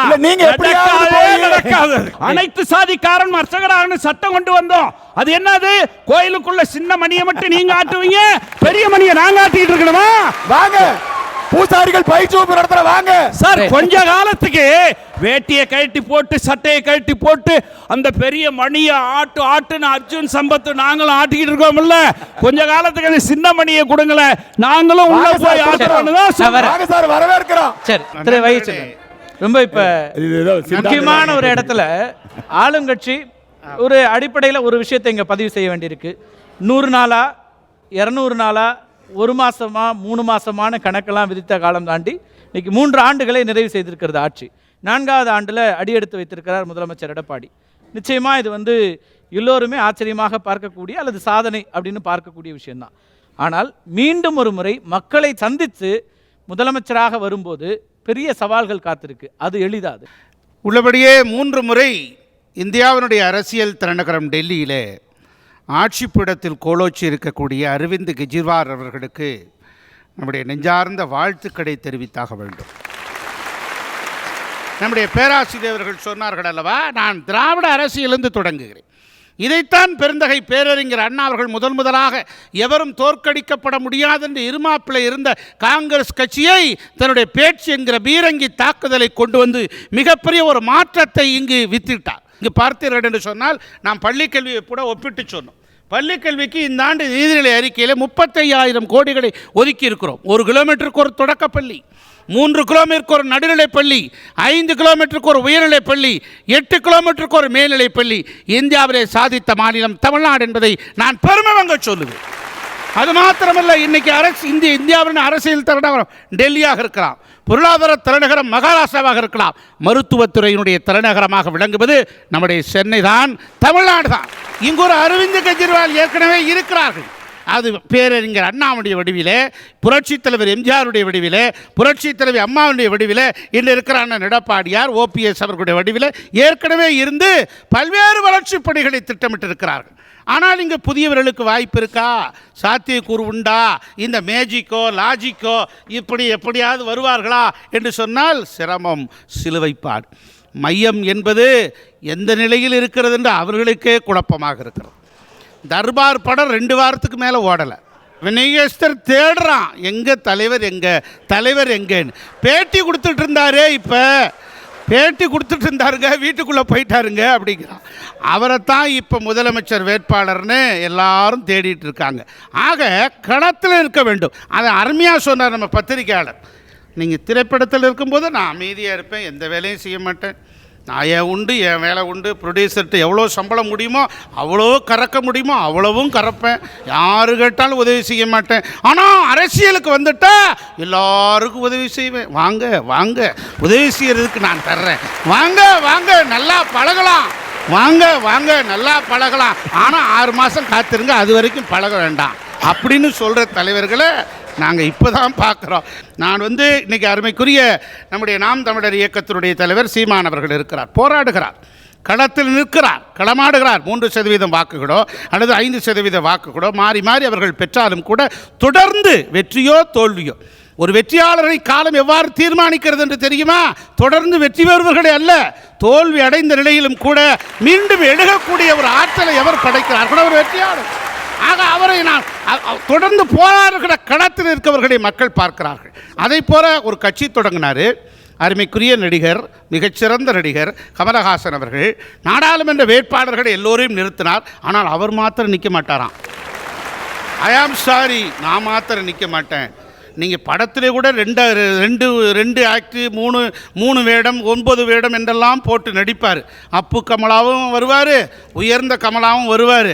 ஆனால் இங்கே நாடாளுமன்ற தேர்தலில் நான் தேர்தல் கடத்தில் நிற்க மாட்டேன், நீங்கள் நின்றுக்குங்க, நான் வெளியே இருந்து ஆதரவு கொடுக்குறேன்னு கட்சிக்குள்ளே வெளியிலிருந்து ஆதரவு கொடுக்குற ஒரே தலைவனை இன்னைக்கு தாயா நாங்கள் பார்த்துருக்கோம். எங்கேயுமே நாங்கள் பார்த்ததில்லை. இன்னும் 14 மாதத்தில் வந்துடுவார் அப்படின்னு சொன்னார் அவர். 14 மாதத்தில் நான் ஆயிடுவேன்னு சொன்னார். 14 மாதம்தான், இன்னும் கொஞ்சம் காத்திருங்க அப்படின்னு சொன்னார். ஆனால் எந்த வருஷம்னு சொல்லலை. அதை மட்டும் 14 மாதம் தானே, 14 மாதம் 14 மாதம் தாங்க, ஜூன் மாதம் சொல்லலை, 14 மாதம் அது எந்த 14 மாதத்துலேருந்து தொடங்குதுன்னு சொல்லணும். ஆக அது இனிமேல் அது மூடின கடை. நீங்கள் திரு ரஜினிகாந்தினுடைய ஆன்மீக அரசியல் அவர் அடுத்ததாக ஒரு விஷயம் சொல்கிறார், அதை ஏன் கவனிக்க மறுக்கிறீங்க? எம்ஜிஆர் ஆட்சி அமைப்பேன்கிறார், வரவேற்கணுமா வேண்டாமா? அதாவதுங்க ஒரு விஷயத்தை நீங்கள் சொல்லணும். எம்ஜிஆர் ஆட்சியை அமைப்போம் என்று நடிகர் ரஜினிகாந்த் சொல்லுகிறார். எம்ஜிஆரை போல இருக்கிறாரா? அதைத்தான் நாம் பார்க்க வேண்டும். கொடுக்கக்கூடிய குணம் எவருக்கு இருக்கிறதோ அவர் எம்ஜிஆர் என்பதை நாடு முழுவதும் மனதிலே பறைசாற்றி இருக்கிறார். எம்ஜிஆர் அவர்களுடைய ஆட்சி அமைப்பேன்னு சொன்னா அதனுடைய அர்த்தம் என்ன?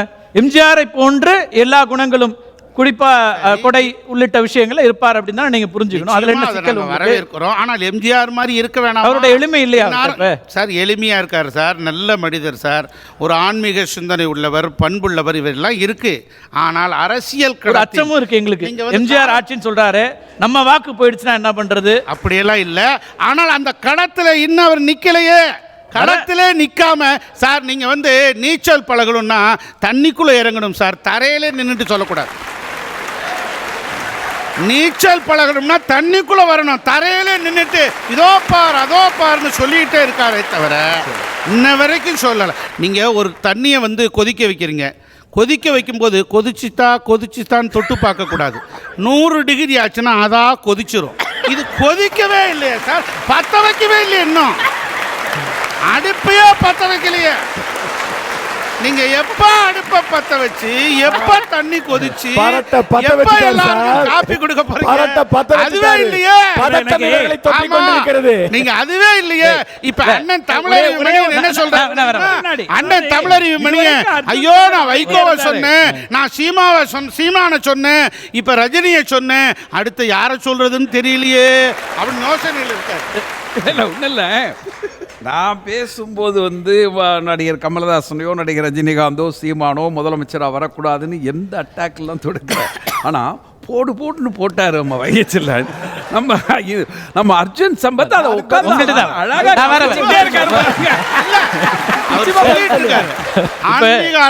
அவருடைய ஆன்மீக அரசியல் சொன்னார். நீங்க என்ன பண்ணீங்க? அடிமடியிலே கை வைக்க தொடங்கினதுனால தான் அவர் கொதிச்சு எழுந்தார். ஆமா, நீங்க அவர் என்ன சொன்னாரு? நீங்க நான் சொல்றேன், அவர் என்ன சொன்னாரு? நீங்க கலைஞருடைய நினைவிடத்துல, கருணாநிதி அவர்களுடைய மறைந்த நினைவிடத்துல போய் காலையில 6 மணிக்கு சுப்ரபாதம் பாடுறாங்க. ஆரம்பிக்கிறீங்களா? 6:30 மணிக்கு காப்பி வைக்கிறாங்க சார். அதை விட ஒரு பெரிய கொடுமை என்ன தெரியுமா? பகுத்தறிவுவாதிகள் முரசொலி பேப்பர் வச்சிருக்காங்க சார். என்னையான்னு கேட்ட தலைவர் எந்திரிச்சு தலையங்கம் பக்கம் படிப்பாருங்கிறான். எவ்வளோ பெரிய பகுத்தறிவுவாதிகள் நினைச்சு புல்லரிச்சு போச்சு. அதுக்கப்புறம் 8 மணிக்கு தயிர் வடையெல்லாம் வச்சுட்டு அண்ணன் ஏவா வேலு ஜிங்கிச்சா ஜிங்கிச்சா அப்படின்னு ஒரு பாட்டு பாடி மெய்சிலிருக்க வைக்கிறார். திராவிட இயக்கத்தினுடைய பகுத்தறிவு எந்த அளவுக்கு வளர்ச்சி அடைஞ்சிருக்குங்கிறத சொல்றேன். உங்களோட தொடர்ச்சி ஆயிட்டாங்க. உங்க தொடர்ச்சி ஆயிட்டாங்க. வளர்ச்சிங்கிற பேர்ல உங்க தொடர்ச்சி ஆயிட்டாங்க. அதிமுக செய்யாததா? தம்பிக்கு ஒரே ஒன்றும் இல்லை, அதிகமான ஒரே ஒரு வரி. நீங்கள் கலைஞர் ஐயாவுடைய நினைவிடத்தில் போய் நீங்கள் சொல்கிறது செஞ்சாங்கன்னு சொல்கிறீங்கல்ல, நீங்கள் அம்மா உடம்பு சரிப்பில்லைன்னப்ப வேப்பலை ரொம்ப பெரிய இலை பாருங்க, அந்த வேப்பலையை உடம்புல சுற்றிக்கிட்டு நீங்கள் வந்து கோயிலுக்கு போகலையா சார்? நாங்கள் வந்து மனுஷோர் திங்கலையா? நாங்கள் வந்து சொல்கிறோம், நாங்க என்ன சொல்றோம், ஒரு கட்சியில புரட்சித் தலைவர் எம்ஜிஆர் தாய் முகாமிற்கு போனார், நான் இறை நம்பிக்கை உள்ளவர்னு சொன்னார். எல்லாரும் புரட்சி தலைவி அம்மா அவர்கள் என்ன சொன்னாங்க, வெளிப்படையாகவே நான் இறை நம்பிக்கை உள்ளவர் என்று வெளிப்படுத்தி. இறை நம்பிக்கை இல்லாத கட்சி திமுக அப்படின்னு எங்கேயாவது நாங்க சொல்லியிருக்கோமா? நாங்க என்ன கடவுள் எதிர்ப்பாளரா? ஏன்னா அர்ஜுன் சம்பத் கூட வர்ற 10 பேருக்கு சொந்தமான கடவுள் இல்ல, எங்க கடவுள், எங்களுடைய கடவுள், அது எங்களுடைய கடவுள். அர்ஜுன் சம்பத்துக்கு சொந்தமான கடவுள் அல்ல. திரு சம்பத், இல்ல அடிப்படையில் திரு வைகைச்செல்வன் அவர்கள் சொன்னதுலேருந்து உங்கள்கிட்ட தொடங்கலாம். நீங்க களத்துக்கே வர மாட்டேங்கிறீங்க, நீச்சல் குளத்துக்கும் வர மாட்டேங்கிறீங்க, ஆனா ஆட்சிக்கு வருவோன்றீங்களே, எப்படிங்கிற பத்த வைக்காமையே கொதிக்குதுங்கிறீங்களே, இதெல்லாம் சொல்றாரு அண்ணன். சூப்பர் ஸ்டார் ரஜினிகாந்த் அவர்கள் எப்போ வருவார், எப்படி வருவார், யாருக்கும் தெரியாது. நேரத்தில் யாருக்கும் தெரியாது. சரியான நேரத்தில் கரெக்டா வருவாரு. புரியுதுங்களா? வர வேண்டிய நேரத்தில் தெளிவாக அறிவிச்சிருக்காரு. இன்னும் இவங்களுக்கு புரியலன்னா என்னன்னு பண்றதுன்னு தெரியல. சூப்பர் ஸ்டார் தான் கேட்டாரு 96ல, இந்த ஆட்சி நீடிச்சதுன்னா ஆண்டவனால கூட காப்பாற்ற முடியாதுன்னு ஆட்சி மாற்றத்துக்கு வித்திட்டவர் யாரு? அம்மா ஜெயலலிதா. அவங்க பீரியட்ல அவர் வந்து அரசியலுக்கு வரல வந்தா உங்க கூடாரம் காலி ஆயிரும். ஆகவே நீங்க சொல்லிட்டு இருக்கிறீங்க 2021ல Rajini the man versus wild, Rajini versus others, அதுதான் வந்து இங்கே தமிழ்நாட்டிலே இருக்க போகிறது. இவர்கள் உண்மையிலே ஆன்மீக அரசியல் அப்படின்னு சொன்னா அண்ணன் எடப்பாடி பழனிசாமி அவர்கள் ஒரு தலைச்சிறந்த ஆன்மீகவாதி, ஐயா ஓபிஎஸ் அவர்கள் ஒரு தலைச்சிறந்த ஆன்மீகவாதி. ஆன்மீக அரசியல் என்பது வெறும் கடவுளை வணங்குவது மட்டுமல்ல, ஆன்மீக அரசியல் என்பது மக்களுக்கான அரசியல், லஞ்ச ஊழல் இல்லாத அரசியல், வளர்ச்சி அரசியல், வெறுப்பு அரசியல் அல்ல ஆன்மீக அரசியல். திமுக நடத்தியது வெறுப்பு அரசியல். யார் மீதும் வெறுப்புணர்ச்சி கிடையாது சூப்பர் ஸ்டாருக்கு. அவர் மாதிரி ஒரு வாழும் மனிதநேயர் யார் இருக்க முடியும்? சூப்பர் ஸ்டார் எத்தனை இடது கை கொடுப்பது வலது கைக்கு தெரியாது. சூப்பர் ஸ்டார் செஞ்சிட்டு இருக்கிற சேவை புரியுதுங்களா? ஒரு ஆதாரமுமே இல்லையே. ஆதாரம் எல்லாம் இருக்கு, நிறைய சொல்ல முடியும். நீங்கள் ஏற்றுக்கொள்கிற, நீங்கள் மெச்சக்கூடிய ஆன்மீகவாதிகளாக இருக்கிற எடப்பாடி பழனிசாமி ஆட்சி நடந்துட்டு இருக்கு, அப்புறம் எதுக்கு இன்னொரு ஆன்மீகவாதி வர? அதான் பாருங்க, அந்த இடத்துல தான் வருது. ஆன்மீகவாதிகளாக இருக்கக்கூடிய நம்முடைய அண்ணன் எடப்பாடி, அதே மாதிரி எங்க ஐயா ஓபிஎஸ், இவங்கெல்லாம் என்ன சொல்றாங்கன்னா ஈவேரா கொள்கையை கொண்டு போய் கோபுரத்தில் வைப்போம்ங்கிறாங்க. எங்க வைப்போங்கிறாங்க? கோபுரத்தில் வைப்போங்கிறாங்க. மாலை போட்டு வந்துட்டு அவங்க சொல்றது. அது மட்டுமல்ல, ஆன்மீக அரசியல் தேசிய அரசியல் என்று சொல்லுபவர்கள் அவங்க என்ன நினைக்கிறாங்கன்னா, தமிழ்நாட்டில் எங்க வேணாலும் இந்தியாவில் கல்வியினுடைய தரம் உயரலாம், தமிழ்நாட்டில் மட்டும் தாய்மொழி கல்வியை வலியுறுத்தக்கூடிய தாழ்த்தப்பட்ட ஏழை எளிய கிராமப்புற மக்களுக்கு கிடைக்கக்கூடிய நவோதயா கல்வியை கொண்டு வருவதற்கு அவங்க தயாரில்லை. இந்த உதய் சொல்லிட்டு இருக்கீங்களே, இந்த வர்ற சம்மர்ல நமக்கு வந்து பெரும் மின் தட்டுப்பாடு ஏற்பட போகுது. ஏன்னா எங்கேயுமே கேபிள் ரீப்ளேஸ் பண்ணல, சென்னையில் கூட கேபிள் ரீப்ளேஸ்மெண்ட் நடக்கவில்லை, அதற்கு காசு கிடையாது. இது ஒரு பக்கம். அடுத்தாக ஓபிஎஸ்ஸே அசம்பிளியில் சொல்லியிருக்காரு, சென்ட்ரல்ல இருந்து வர வேண்டியது ஒண்ணுமே வர மாட்டேங்குது. ஜிஎஸ்டியில் வர வேண்டிய 4000 கோடி, அப்புறம் வந்து வேலுமணி சொல்லியிருக்காரு 6000 கோடி உள்ளாட்சி இதுக்கு வரவில்லை, அப்புறம் ஒரு 4000 கோடி வரவில்லை. ஆக மொத்தம் டோட்டலா காசே வர மாட்டேங்குது. இவங்க ஜிஎஸ்டின்னு ஒன்று போட்டு கம்ப்ளீட்டா வந்து அந்த இருக்கிற டாக்ஸஸ், கமர்ஷியல் டாக்ஸஸ் கம்ப்ளீட்டா காலி பண்ணிட்டு இப்ப கடைசியில் இவங்க வந்து எதை நம்பி இருக்காங்கன்னா மதுவை மட்டும் நம்பிட்டு இருக்காங்க.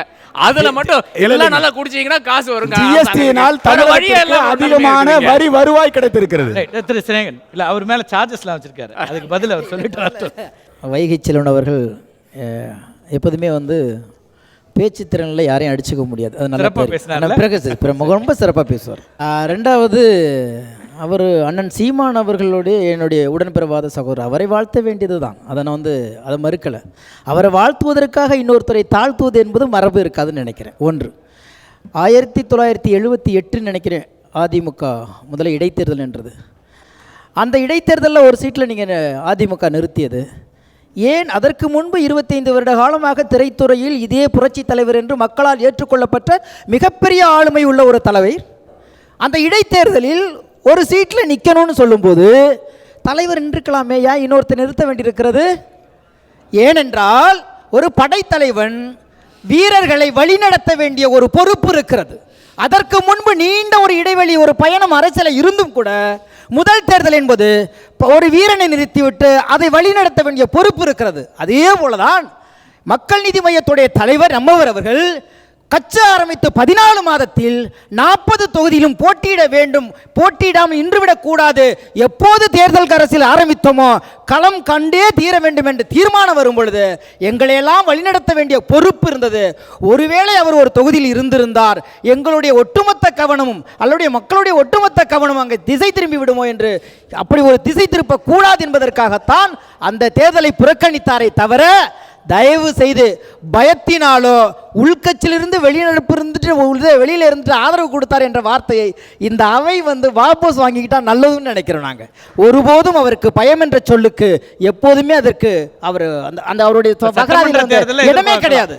சட்டமன்ற தேர்தலில் போட்டி கண்டிப்பாக நிற்பார், கண்டிப்பாக நிற்பார். ஆனா மாற்றாக உங்களை தேர்ந்தெடுக்கணுங்கிற அவசியம் என்ன இருக்கு தமிழக மக்களுக்கு? ஏற்கனவே 2 பேரும் பட்டியல் போடுறாங்க. தமிழ்நாடு எல்லா மாநிலத்தையும் தேர்ந்தெடுக்க கூடாது. 20 வருடத்துக்கு முன்பு 28 கோடி இது கடனாக இருந்தது. 20 வருட காலமாக ஒருவரை மாற்றி ஒருவர் திட்டங்கள் என்று அறிவித்து எப்போதெல்லாம் தேர்தல் வருகிறதோ கவர்ச்சிகரமான திட்டங்களை அறிவித்து இன்றைக்கு 4.5 லட்சம் கோடி கடன் வைத்திருக்கிறார்களே. இதிலிருந்து விடுபடுவதற்கு மாற்றம் தேவை, நேர்மையான நிர்வாகம் தேவை. அந்த நிர்வாகம் தகுதி உள்ள ஒரு தலைவனால் தான் கொடுக்க முடியும். அந்த தலைமை இன்றைய தலைமுறைகளிடம் நம்மவராகத்தான் தெரிகிறார், அதனால் கொடுப்பார்கள் என்ற நம்பிக்கையில் இருக்கிறோம். திரு கல்யாண சுந்தரம், மரியாதைக்குரிய ஐயா ராதாகிருஷ்ணன் அவர்கள் மிக முக்கியமான செய்தியை, ஒரு தரமான செய்தியை அவங்க சொன்னாங்க. அதாவது வட மாநிலங்களில் இருக்கிற கல்வி நிலையங்களை எல்லாம் ஒப்பிடுகிற போது, மருத்துவ நிலையங்களை ஒப்பிடுகிற போது, இது ஒரு தமிழ்நாட்டை நீங்கள் பார்த்தீங்கன்னா எவ்வளோ வளர்ச்சி இருக்குது, இது ஒரு பெரிய வெற்றியாக கெஜ்ரிவாலோட நம்ம சொல்ல வேண்டியதில்லை அப்படின்னு சொன்னாங்க. அதில் மாற்று கருத்து இல்லை, அதை ஐயா சொன்னது 100 விழுக்காடு உண்மை. ஆனால் அதில் ஐயா சொல்லும்போது ஒரு விஷயத்தை குறிப்பிட்றாங்க, இதெல்லாம் அண்ணா பெரியார் காலத்திலேயே தொடங்கிருச்சு அப்படின்னு. நான் அப்படி இல்லை, அதுக்கு முன்னாடியே தொடங்கிருச்சு. இனிய பொழில்கள் நெடிய வயல்கள் என்னரும் பெருநாடுன்னு நாட்டை பற்றி பாடிட்டு இருந்த பாரதி, காவிரி தென்பண்ணை பாலாறு தமிழ் வையம் கண்டதோர் வைகை பொருணை நதி என மேவிய ஆறு பலவோட திருமேனி செழித்த தமிழ்நாடு. எப்போ? பாரதி காலத்திலேயே. எனவே ஒப்பீட்டளவில் எந்த காலத்திலும் வளம் அடிப்படையில், இயற்கை தந்த வளத்தின் அடிப்படையில், மனித உழைப்பின் அடிப்படையில் மற்ற மாநிலங்களை விட தமிழகம் குறைந்ததாக இருந்ததில்லை. இன்னும் தெளிவாக சொன்னால், திராவிட கட்சிகள் சரியான ஆட்சி முறையை கொடுத்திருந்தால் தமிழ்நாட்டின் தமிழ்நாடு இன்னும் உச்ச உயர்நிலையை அடைந்திருக்கும் என்பதுதான் என் கருத்து. மற்றபடி திராவிட கட்சிகள் உங்கள் கருத்தை நான் ஏற்றுக்கிறேன், உங்கள் கருத்து 100 விழுக்காடு நான் அதில் ஒத்துப்போகிறேன். ஆனால் அதை திராவிட கட்சிகள் சரியாக பயன்படுத்தவில்லை, அழித்து விட்டன என்பது பொருள். நாம் இந்த புராணங்கள்லாம் பார்க்கும்போது நலந்தான் ஒரு ஊர் கூட இருந்தது. அதுதான் இந்தியாவிலேயே ஹையர் எஜுகேஷனுக்கு பேர் போன்ற ஒரு இடம் பார்த்தீங்கன்னா பீகாரில் இருந்த நலந்தா தான். பீகாரினுடைய நிலை என்ன இன்றைக்கு? அதே நேரத்தில் இங்கே நீங்கள் சொல்கிறது எல்லாம் நான் ஒத்துக்கொள்கிறேன். கழகங்கள் இல்லாத தமிழகம்ன்ற இருந்ததுன்னா அதே நிலைமை தான் நமக்கும் வந்திருக்குங்கிறது தான். அது ஏன்னா பீகார் மாறி மாறி ஆட்சி செய்து காங்கிரஸும் பாஜக. இல்லை, நான் கேட்கறது என்னங்கன்னா, திராவிட இயக்கங்கள் ஒன்றுமே செய்யலை அப்படின்னு சொல்ல வரல, திராவிட கட்சிகள். ஆனால் நிறைய செய்திருக்க முடியும். அவர்களுடைய ஊழல் நிறைந்த ஆட்சிகள் காரணமாக அதை அவர்கள் தவறிவிட்டார்கள். இன்னொன்று, கல்வியின் நிலை, தமிழ்நாடு கல்வியிலே முன்னேறி இருக்கிறது என்று நீங்கள் சொல்லலாம், அதை யாருமே மறுக்க முடியாது. தமிழர்கள் இயல்பிலேயே அறிவாளிகள், அவர்கள் உலகம் முழுவதும் இன்றைக்கு நிற்கிறார்கள், அது வேறு கருத்து. ஆனால் அந்த கல்வி முறையில் அரசு பள்ளிகள் தனியார் பள்ளிகளோடு போட்டியிடுகிற அளவிற்கு அரசாங்கம் அதில் பங்களிப்பு கொடுத்திருக்கிறது தான் என்னுடைய கேள்வி. எனவே மாற்று வேண்டும் என்று நாங்கள் கேட்கிறோம். அதனால் மாற்று அரசியல் வேண்டும். அந்த அரசியலை எப்படி கொண்டு வருவோம் தான் நாங்கள் சொல்கிறோம். அதில் கல்வி எப்படி இருக்கும் என்பதை நாங்கள் தெளிவாக வரைவே கொடுத்திருக்கிறோம். ஒன்று. ரெண்டாவது, ஐயா சொல்லும்போது ஒரு செய்தி சொன்னாங்க, தலித்துகள் குறித்து, சிஏஏ குறித்தெல்லாம் பேசவே இல்லை அரவிந்த் கெஜ்ரிவால் என்பது. அது பேசாமல் போகிறது நியாயம் இல்லை. அது நான் ஐயா கருத்தோடு உடன்படுறேன், நியாயம் இல்லை, பேசணும், கண்டிப்பாக பேசியிருக்கணும். ஆனால் அவர் ஏன் பேசாமல் போகிறார் அப்படின்னா, ஒரு ஆட்சியில் இருக்கிறவருக்கும் ஆட்சிக்கு வரவதற்காக போராடி கொண்டு இருக்கிற எங்களுக்கும் வேறுபாடு உண்டு. இப்போ நாங்கள் நாங்கள் சொல்லுவதன் மூலமாகவும் போராடுவதன் மூலமாகவும் தான் எங்கள் நிலைப்பாட்டை வெளிப்படுத்த முடியும். அவருடைய நிலைப்பாட்டை ஆட்சி அதிகாரத்தின் மூலமாக அவர் வெளிப்படுத்த முடியும். அப்போ அந்த மாதிரி சூழலில் தான் அவர் அதை விட்டுட்டு போகிறாருன்னு நான் நினைக்கிறேன். ஆனால் 12 தொகுதிகள், ரிசர்வ் தொகுதிகள் டெல்லியில் 12ம் ஆம் ஆத்மி வெற்றி பெற்றிருக்கிறது. அது மட்டும் இல்ல, இஸ்லாமியர்கள் ரொம்ப அதிகமா மெஜாரிட்டியா இருக்கிற 10 தொகுதியில் வெற்றி பெற்றிருக்கிறாங்க, எல்லா தொகுதியும் வெற்றி பெற்றிருக்காங்க. ஆனால் இன்னொரு விஷயம் கவனிக்க வேண்டியிருக்கு, 370 ஆர்டிகல் 370 இம்ப்ளிமெண்டேஷன் அப்போ அதை வரவேற்றவர் அரவிந்த் கெஜ்ரிவால். உங்கள்ட்ட இருந்து முரண்படுறாரு, நீங்க அது இல்ல அவங்க கருத்துல இருந்து மாறுபடுறாங்க. அதே போல அயோத்தியா வெர்டிக்ட் வந்த போதும் அதுல சைலண்டா இருந்தாரு, எதுவும் கருத்து சொல்லல. அப்ப இந்த மாதிரியான கருத்தியல் ரீதியான விஷயங்கள்ல எந்த கருத்தும் சொல்லாம அமைதியா திரு அர்ஜுன் சம்பத் அவர்களே வரவேற்கக்கூடிய இடத்துல ஹிந்துத்துவா நோக்கி இருக்கிறாரா அப்படிங்கிற கேள்வி இருக்குல்ல. இல்ல அதான் இப்ப நான் தெளிவா உங்களுக்கு பதில் சொல்றேன். என்னன்னா ஆம் ஆத்மி கட்சியை பொறுத்த வரைக்கும் நாம் தமிழருக்கும் ஆம் ஆத்மி கட்சிக்கும் கொள்கை நீதியான ஒரே ஒருமைப்பாடு இருக்குன்னு நான் சொல்லவே வரல, ஒரு நாளும் இல்லை, அது நாங்கள் ஏற்றுக்கும் இல்லை. அவங்களுடைய தேர்தல் நடைமுறைகள் அவங்க எப்படி வந்தாங்க அப்படிங்கிறத தான் நான் எங்களோட ஒப்பிட்டு சொல்றேனே ஒழிய அவங்களுடைய கொள்கையோடு நான் ஒத்து போகல. ஆம் ஆத்மியினுடைய அரவிந்த் கெஜ்ரிவால் ஹிந்துத்துவாவை ஆதரித்ததால் அல்லது ஹிந்துத்துவா சட்டங்களுக்கு எதிராக பேசாமல் இருந்ததால் கிடைத்த வெற்றியா என்கிற கேள்வி வருகிற போது நான் உங்களுக்கு தெளிவாக சொல்றேன். அண்ணன் அர்ஜுன் சம்பத் சொன்ன தரவுகள் எனக்கு தெரிஞ்சு முற்றிலும் தவறானது. என்ன ஏனென்றால் வெறுப்புணர்வை விதைக்கிற பேச்சை அரவிந்த் கெஜ்ரிவால் பேசல அப்படிங்கிறதில்ல, வெறுப்புணர்வை விதைக்கிற பேச்சை முழுமையாக பேசியது பாரதிய ஜனதா, முழுமையாக பாரதிய ஜனதா பேசியது. எனவே ஹிந்துத்துவ அரசியலுக்கு மரண அடி கொடுக்கப்பட்ட இடம் டெல்லி, ஹிந்துத்துவம் மதவெறி அரசியலுக்கு மரண அடி கிடைத்திருக்கிறது. அது அரவிந்த் கெஜ்ரிவாலின் வாயிலாக கிடைத்திருக்கிறது என்பதுதான் உண்மை. சொல்ல போனால் தான் ஒரு பார்ப்பனர் என்று சொல்லி பூநூலை தூக்கி காட்டிய ராகுல் காந்தி அவர்களுடைய காங்கிரஸ் கட்சி மண்ணை கவி இருக்கிறது என்பதும் கூட ஹிந்துத்துவ மதவெறி அரசியலை ஒரு நாளும் இந்தியா ஏற்காது என்பதற்கான வெளிப்பாடு. நான் உங்களுக்கு சொல்றேன், இப்போ நல்ல ஒரு விவாதம் நடந்துச்சு, அதுல அது போனோம்னா தத்துவார்த்தமா போயிடும். ஒரு பக்கம் தமிழ் ஒரு நீச மொழி, காட்டு பிராண்டி மொழி, ரெண்டு கடையில தமிழ் பரிதாபமா உட்கார்ந்து பார்த்துட்டு இருக்கு. நான் வெளிப்படையா சொல்றேன், ஒண்ணுதான், திராவிட முன்னேற்ற கழகத்திலே கடவுளை கும்பிடாதவர்கள் கடவுள் மறுப்பாளர்கள் தான் எல்லாம் இருக்கிறாங்கன்னு யாருமே சொல்லல. திராவிட முன்னேற்ற கழகம் சொல்லல, அண்ணா திராவிட முன்னேற்ற கழகத்தில் இருக்கிறவங்களும் கடவுளை கும்பிடுகிறார்கள். நான் என்ன தெரியுங்களா சொல்றேன், தமிழ்நாட்டை பொறுத்தவரை கடந்த கால வரலாற்றிலேயே கடவுளையும் அரசியலையும் ஒன்றாக சேர்த்த மக்கள் எப்போதும் விரும்பியதில்லை. ஒன்றே குலம் ஒருவனே தேவன் என்று அண்ணா பேசிய போது ஒரு இஸ்லாமியரும் வந்தார், கிறிஸ்துவரும் வந்தார், ஒரு இந்துவும் வந்தார், சைவர் எல்லாரும் வந்தார்கள், அவர் பின்னால் எல்லாரும் வந்தார்கள். ஏன் தெரியுமா, மதம் வேறு அரசியல் வேறு என்கிற சரியான அறிவியல் பூர்வமான அரசியல் முறையை உணர்ந்த மண் தமிழ்நாடு. இதை மதத்தோடு அரசியலை கலக்கிற முயற்சி என்பது கட்டாயம் மிகப்பெரிய வீழ்ச்சியை கொடுக்கும். இவங்க அதிபரானா இவங்க தேர்தலில் வென்று வந்தா என்னென்ன சட்டம் போடுவோங்கிறதெல்லாம் எழுதி வச்சுட்டாங்க. இவங்க இப்பவே அதிபர்ங்கிறார். அண்ணா இதுக்கு நீங்க பெருமை அடையணும். ஒரு கட்சி நாங்கள் வந்தால் அதை செய்ய கதை விட்டுட்டு போல, தெளிவா எழுதி தெளிவா அறிக்கை கொடுத்து வச்சிருக்கோம், இதைத்தான் செய்ய போகிறோம். ஆனா 30 ஆண்டுகளா எப்ப வருவார் எப்படி வருவார்னு தெரியல. சனி பகவான் கூட ஜாதகத்துல 30 ஆண்டுகளுக்கு ஒரு முறை சுத்தி பல இடத்துக்கு வந்துருவார். ஆமாங்க, சனி பகவான் வந்துருவார். ஆனா இவர் வரல, ஆனால் வருவார், நாம் எல்லாம் நம்ப வேண்டும் வருவார். அடிப்படையில் ஒரு விஷயம் இங்க இருக்கக்கூடிய திரு ஆர்கே உட்பட நினைக்கிறேன், எல்லோருமே வருவதற்கு முன்னாடியே ஒருத்தரை பத்தி இவ்வளவு கடுமையான அப்படின்னா அவர் சொன்ன அந்த வார்த்தையை பார்க்கலாமா, யார் பலசாலி? இது தப்பு. என்னன்னா இதுல யாருமே பேசல, இதுல எப்பவுமே பேசுறது யாரு தெரியுங்களா, ஊடகங்கள் தான். எங்களை கூப்பிட்டு வந்துடுறீங்க, எங்களை கூப்பிட்டு வந்து பேசுனா இப்ப இருங்க, அண்ணன் சீமான் அவர்களை விமர்சிக்கணும், நாம் தமிழர் கட்சியை விமர்சிக்கணும், விமர்சிக்கலாம். எப்படி ஒரு கொள்கை இருக்கு, அதிமுகவை கொள்கை இருக்கு, திமுக கொள்கை இருக்கு, கொள்கையை விமர்சிக்கலாம். மக்கள் நீதி மையம் மன்றத்துக்கு வந்துட்டாங்க, விமர்சிக்கலாம். இப்ப எல்லாத்தையும் விமர்சிக்கலாம். ரஜினிகாந்த் அவர்களை நீங்க அவர் பத்தி சும்மா என்ன சார் இப்படி எல்லாம் விமர்சிக்கிறீங்க, வேற என்ன சார் விமர்சிக்கிறது, கொள்கை சொன்னா தான் கொள்கையை விமர்சிக்க முடியும், ஒண்ணுமே சொல்ல மாட்டேங்கிறீங்க. கடந்த காலங்களில் நீங்க எப்படி செயல்பட்டு இருக்கிறீங்கிறத வச்சு தான் உங்களை விமர்சிக்க முடியும். நீங்க 7 பேர் விடுதலை பற்றி என்ன நினைக்கிறீர்கள்? எந்த 7 பேர்? ஆமா, அப்புறம் அடுத்த நாள் அது அந்த நேரத்தில் எனக்கு அண்ணா நான் சொல்றேன், அண்ணா அர்ஜுன் சம்பத் அண்ணா, நீங்க நான் உங்க மேல பெரிய அன்பு கொண்டவன், நீங்க தயவுசெய்து டெல்லி வெற்றியிலுமே கூட இன்னொரு முக்கியமான அம்சம் குறிப்பிடப்படுது, அவர் நிறைய இலவசங்களை அறிவித்தார் மக்களுக்கு. தமிழ்நாட்டுடைய மாடலை அங்க அவர் அப்படியே இம்ப்ளிமெண்ட் பண்ணிருக்காரு. அப்படின்னா அந்த மக்கள் ஏற்றுக்கொண்டிருக்காங்க, வெற்றி கொடுத்திருக்காங்கன்னா தமிழ்நாட்டில் ஏற்கனவே இருக்கிற அரசுகள் அல்லது கட்சிகள் தானே மீண்டும் ஆட்சிக்கு வருவாங்க, அதுதானே வெற்றி ஃபார்முலாவா இருக்கு. அது ஒரு விமர்சன போக்குல தான் பார்க்கணும். இப்போ நீங்க எப்படின்னா கார்ல் மார்க்ஸ் சொல்றது போல மக்களுக்கு எது தேவையோ அதைத்தான் ஒரு அரசியல் கட்சி கொடுக்கணும். மக்களுக்கு எது விருப்பமோ அதை ஒரு அரசியல் கட்சி ஒரு நல்ல தலைவன் கொடுத்துட்டு இருக்க முடியாது.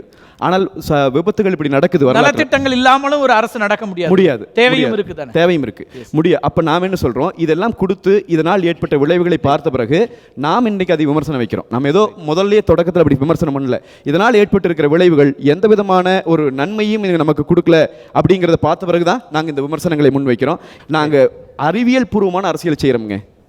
அது வெல்லும் தோக்கும் காலம் எடுக்கலாம், அது எப்போ வேணும் எடுக்கலாம், ஆனால் கட்டாயம் ஒரு நாள் வெல்லும். ஒரு முக்கியமான ஒரு டிஃபரன்ஸ் நாம் பார்க்க வேண்டியிருக்கு. நலத்திட்டங்கள் என்ன, இலவசங்கள் என்ன, இது பெரிய ஒரு வித்தியாசம் இருக்குது, நாம் அறிய வேண்டியதாக இருக்குது. 2006 வந்து கலைஞர் வந்து ₹1 அரிசி அறிவிக்கிறாரு. ஏனென்றால் அதுக்கு முந்தைய காலத்தில் வந்து எலிக்கறி சாப்பிட்ட வரலாறு இருக்கிறது, விவசாயிகள் எலிக்கறி சாப்பிட்ட வரலாறு இருக்குது. அப்போ தேவைப்படுகிறது. இன்றைக்கு அதே ₹1 இன்றைக்கு கம்ப்ளீட்டாக இலவசமாக இருக்குது. அந்த அரிசி தேவையாங்கிற கேள்வி நிச்சயமாக இருக்கிறது. அதை வந்து வாபஸ் வரக்கூடிய அந்த ஒரு துணிச்சல் வந்து ஒரு அரசியல் கட்சிக்கும் கிடையாது, திமுகவுக்கும் கிடையாது, அதிமுகவுக்கும் கிடையாதுன்ற உண்மை இருக்கிறது. அப்போ ஒரு இலவசத்தை கொடுத்து விட ஒரு நலத்திட்டத்தை வந்து கொண்டு வந்தால் 2006 வரும்போது அது நலத்திட்டம், இன்றைக்கி அது ஒரு இலவசமாக மாறுது, அது ஒரு சுமையாக மாறுது. அந்த சுமையை வந்து நீங்கள் எப்படி சமாளிக்கிறீங்கிற கேள்வி இருக்கிறது. ஆனால் ஒரு மிக்சியோ ஒரு கிரைண்டரோ ஒரு டிவியோ வந்து நிச்சயமாக ஒரு ஸ்கூட்டரோ வந்து எந்த அடிப்படையில் வந்து நீங்கள் வந்து மக்களுக்கு கொடுக்க முடியும்? யாருடைய காசு இது? நாம் செலுத்துகிற வரிப்பணத்தில், அரசாங்கம் மத்திய அரசாங்கம் கொடுக்குற வரிப்பணத்தில் இதெல்லாம் கொடுக்கும்போது தான் இது கம்ப்ளீட்டாக ஒரு இலவச அரசாங்கமாக மாறிவிடுகிறது. இதுதான் திமுகவுக்கும் அதிமுகவுக்கும் 2006 வந்து டிவி அறிவித்த போது அதுதான் கதாநாயகன் எல்லாம் பேசினோம், அதனால தான் வெற்றி வந்ததுனால பேசினோம். இதான் உண்மை. அந்த கோலிஷன்னால தான் அந்த வந்த பாமகவானாலும் சரி, மதிமுக மட்டும் வரவில்லை, பாக்கி இருக்கின்ற அனைத்து கட்சிகளும் வந்து திமுக கூட இருந்தனால அதே ஒரு காரணத்தினால மட்டும்தான் திமுக இன்றைக்கு வெல்கிறது. இதே கட்சிகள் போய் அதிமுக கூட 2001 ஜாயின் பண்ணுது, 2011 ஜாயின் பண்ணுது, யார் வெற்றி பெறுவாரு நான் பார்த்து கொண்டு தான் இருக்கிறோம். அப்போ டிவினால ஒரு வெற்றி வரவில்லை, ஒரு ஸ்கூட்டர்னாலேயோ ஒரு மிக்சினாலேயோ ஒரு கிரைண்டர்னாலேயோ அது வெற்றி வரவில்லை என்றது நாம் உணர வேண்டும். அரசியல் கட்சிகள் என்னைக்கு உணருங்கிறத ஒரு பிரச்சனையாக இருக்கிறது. இதிலிருந்து பார்க்கும்போது நிச்சயமாக கழகங்கள் தமிழகம் என்பதெல்லாம் நிச்சயமாக ஒத்துக்கொள்ள முடியாத ஒரு ஸ்லோகனாக தான் நான் பார்க்கிறேன். அது அதிமுக ஆனாலும் சரி, திமுக ஆனாலும் சரி, நலத்திட்டங்களை வந்து நிச்சயமாக எடுத்துக்கொண்டு சென்றிருக்கிறார்கள். இலவசங்கள் தான் ஒரு பிரச்சனையாக நான் இதுவரை பார்க்கிறேன். இப்போ இந்த முறை 3 முனை போட்டி அப்படின்னு வந்தா அது எப்படி இருக்கும் களம்? அப்படி வர வாய்ப்பு இருக்கா? நிச்சயமாக இருக்குது. அதாவது 2021 தேர்தல் களம்ன்றது மிக மிக விஷயேட்டடான தேர்தல் களம். அது எங்கே ஆரம்பிக்கணும்? சூழ்ச்சி என்று நான் அந்த வார்த்தையை யூஸ் பண்ணுறேன்.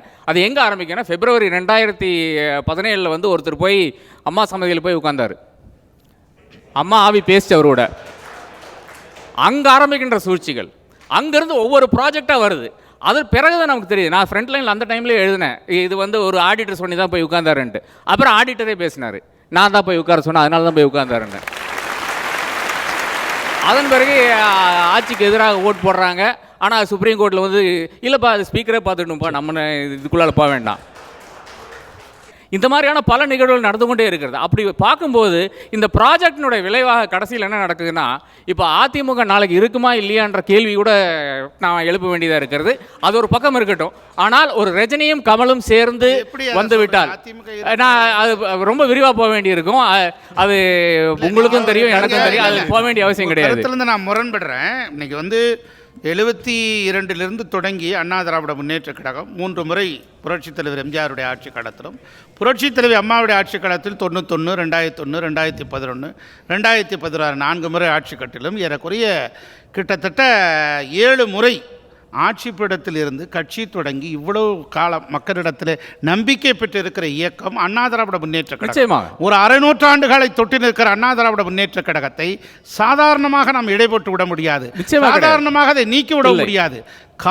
நீங்க எப்படி சொன்னீங்க? எல்லாரும் 3 வருஷத்துக்கு முன்னால எடப்பாடி தாங்குவாரான்னு கேட்டீங்க, இவரெல்லாம் முதலமைச்சரான்னு கேட்டீங்க, இவரால் நடத்த முடியுமான்னு கேட்டீங்க. ஆனா என்ன ஆச்சு? நேற்றைய தினம் 4 ஆண்டுகளை தொட்டு இருக்கிறார் அருமை என்ன எடப்பாடியார். இதுதான் சாதனை. நான் என்னைக்குமே மெயின்டைன் பண்றது என்னன்னா, permanent government on daily wages தான் இந்த கவர்மெண்ட் மெயின்டைன் பண்ணிட்டு இருக்கேன். அதாவது எடப்பாடியுடைய அரசாங்கம் அந்த 11 எம்எல்ஏக்களை தகுதி நீக்கம் செஞ்சிருந்தால் அன்னைக்கு விழுந்திருக்கும். எவ்வளவோ நேரத்தில் அது யார் காப்பாற்றி கொண்டிருக்கிறது? பாஜகனுடைய அரசாங்கம் தான் காப்பாற்றி கொண்டிருக்கிறது, தெளிவாக தெரிகிறது. ஒவ்வொரு இடத்துலையும் தெரிஞ்சு கொண்டு தான் இருக்குது. இது நீதிமன்றத்தை இவ்வளவு கொச்சைப்படுத்தலாமா? இல்ல நீதிமன்றத்துடைய தீர்ப்பல்லவா 11 ஏத்துக்கிற முடியாது. ஒரு சிஜே உட்கார்ந்துட்டு 2.5 வருஷத்துக்கு அப்புறம் ஒரு தீர்ப்பு கொடுக்குறாரு. 2017 இருந்து கபில் சிபல் ஐயா இந்த கேஸ் எடுக்குங்க, ஐயா இந்த கேஸ் எடுங்க, ஐயா இந்த கேஸ் எடுங்கன்னு சொல்லிட்டே இருக்கிறாரு. எங்க எடுத்தாங்க? எடுக்கவே இல்லை. கடைசியில் எடுக்கும்போது என்ன சொல்றாங்கன்னா, ஸ்பீக்கர் முடிவு பட்டுன்னு சொல்றாங்க. அப்புறம் ஏன் உச்ச நீதிமன்றத்தில் இருக்குது? அந்த கேஸ் இருக்குது. எல்லா மாநிலத்திலும் நடக்கிறது. சட்டப்பேரவை தலைவர் என்பவர் அப்பாவு கேஸ் என்னாச்சு? அப்பாவோட கேஸ் வரவே மாட்டேங்குது. சட்டமன்ற பேரவை தலைவர் என்பவர் இந்த பிரச்சனைகள் எல்லாம் இருக்குது. நீங்க நீதிமன்றத்துடைய உத்தரவு தலையிட மாதிரி அவருடைய கேள்விக்கு உயர் நீதிமன்ற நீதியரசர் தான் சொல்றாங்க. அவருடைய கேள்விக்கு மட்டும் சொல்லிடுறேன். அடுத்ததாக என்னை பொறுத்தவரையில திமுக கூட்டணின்னு ஒரு கூட்டணி இருக்கும். இந்த பக்கம் வந்து ஆன்டி இன்கம்பன்சி ஓட்ஸ், அதாவது அதிமுக அதிருப்தி ஓட்டுகளை வந்து எடுக்கிறதுக்காக கவர்றதுக்காக ஒரு ரஜினிகாந்த், ஒரு கமலஹாசன், பாக்கி இருக்கின்றவர்கள் எல்லாம் யாரெல்லாம் வருகிறார்களோ அவர்கள் எல்லாம் சேர்த்து ஒரு கூட்டணி இருக்கும். அப்போது எந்த அளவுக்கு இந்த கூட்டணி வந்து ஒரு வலுவான கூட்டணியாக இருக்கும், இல்லை என்றால் ஒரு திவாலாகாத கூட்டணியாக இருக்குமோ அந்த அளவுக்கு அதிமுகவுக்கு அது ஒரு பிரச்சனையாகத்தான் நான் பார்க்கிறேன். அதாவது இந்த கூட்டணி வந்து இப்போ பார்லிமெண்ட் எலெக்ஷனில் பார்த்தோம், ஒன்றும் பெருசாக வேலை செய்யலை. அப்போது அந்த ஒரு சூழ்நிலையில் தான் திமுகவினுடைய வெற்றி இருக்கும். திமுகவினுடைய அந்த வர வேண்டிய அந்த ஓட்ஸ், அதிருப்தி ஓட்ஸ், அதிமுகவுக்கு இருக்கின்ற அந்த அதிருப்தி ஓட்ஸை எப்படியாவது டிவைட் செய்ய வேண்டும் என்ற ஒரு ப்ராஜெக்டில் 2017 ஆரம்பிக்கிற ப்ராஜெக்ட் வந்து 2021 இன்னொரு ஒரு வருஷ காலத்தில் பல மாற்றங்கள் நாம் காண போகிறோம். ரஜினி களத்துக்கு வரும்போது என்னவாக வரப்போகிறார்? ரஜினியுடைய கட்சியாக வரப்போகிறாரா, இல்லை வேற ஏதாச்சும் ஒரு கட்சிக்கு பொதுச் செயலாளராக வரப்போகிறாரா என்ற கேள்வி நாம் கேட்க வேண்டியதாக இருக்குது. நீங்கள் நாங்குநேரி இடைத்தேர்தல் களத்தில் விக்கிரவாண்டி இடைத்தேர்தலும் அண்ணா திராவிட முன்னேற்ற கழகம் மகத்தான வெற்றி பெற்றது. 50,000 வாக்குகள் வித்தியாசத்தில் வெற்றி பெற்றது. அதற்கு இப்படி போயிட்டு இருக்க இயக்கத்தை சாதாரணமாக நம்ம கருதிவிட முடியாது. மிகப்பெரிய ஒரு டிசைடிங் ஃபேக்டராக நீங்கள் 3வது முறையாகவும் சென்னையில் பெரிய வெற்றி பெற்றார் சார். சென்னையில் இடைத்தேர்தலில் டிடிவின்னு ஒருத்தர் மிகப்பெரிய வெற்றி பெற்றார். அதுக்கப்புறம் அந்த கட்சிக்கு என்ன வாக்கு வந்துச்சுன்னு இருக்குல்ல. இடைத்தேர்தல் முடிவுகளை பொது தேர்தலோட நம்ம ஒப்பிட முடியுமாங்கிற கேள்வியை நீங்களே கேட்டீங்க, பலமுறை நீங்களே சொன்னீங்க. டிடிவி தினகரனுடைய வெற்றி எப்படி நடந்தது உங்களுக்கு தெரியும்? உங்களுக்கு தான் நல்லா தெரியும், எங்களை விட பலமுறை சொல்லியிருக்கோம்.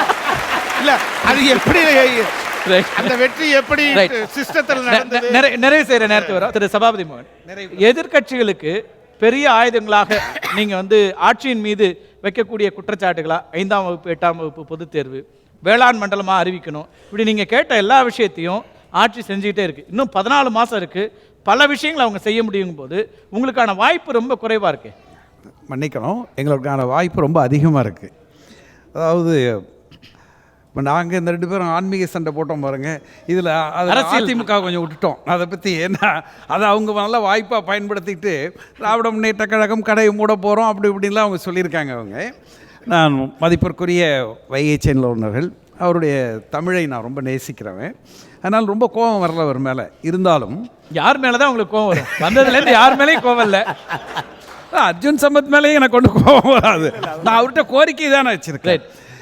திராவிட முன்னேற்ற கழகம் ஆட்சி கட்டலுக்கு வருவதற்கான வாய்ப்புகள் நிறைய இருக்கிறது என்பதற்கு இந்தியாவினுடைய நிலைமையும் தமிழ்நாட்டினுடைய நிலைமையும் நீங்கள் மேஜிக்னு சொன்னீங்க பாருங்கள், அதே மாதிரி இன்னொரு சொல்ல பயன்படுத்தணும்னா ட்ராஜிக்காக இருக்குது. இன்றைக்கி ட்ராஜிக்கான சூழ்நிலை இந்தியாவில் இருக்குது, தமிழ்நாட்டிலையும் இருக்குது.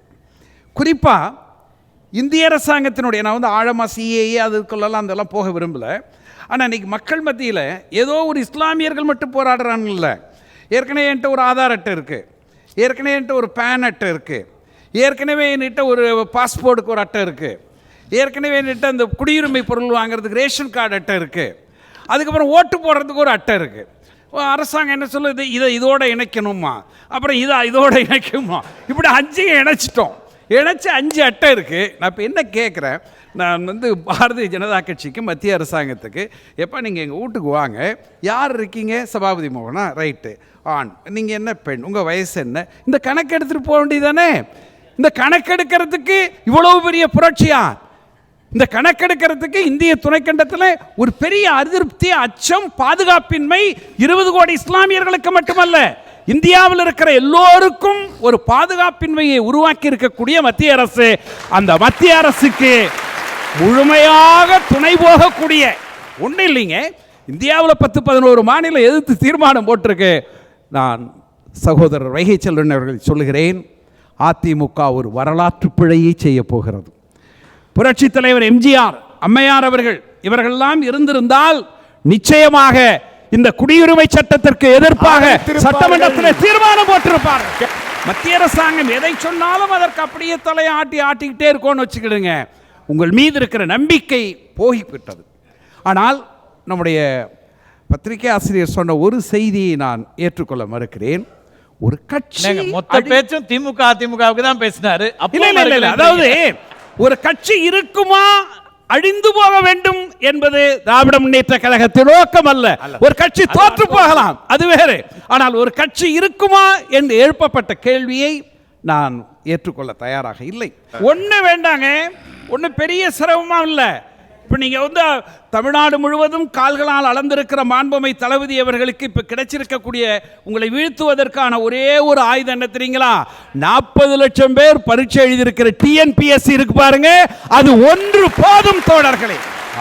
நான் வயிற்றெரிச்சலோடு சொல்லுகிறேன், எங்கள் வீட்டு பிள்ளைகள், எங்கள் பேர பிள்ளைகள் படித்து பட்டம் பெற்று நீங்க போய் நீங்க எப்படியாவது ஒரு வேலை கிடைக்கணும், குரூப் 4 குரூப் 3 ஏதாவது ஒரு வேலை கிடைக்கணும், விஏஓ வேலை கிடைக்கணும், ஒரு அட்டெண்டர் வேலை கிடைக்கணும் நினைக்கிறவனுக்கு அழிய போகிற மை, அதை உருவாக்குற பேனா.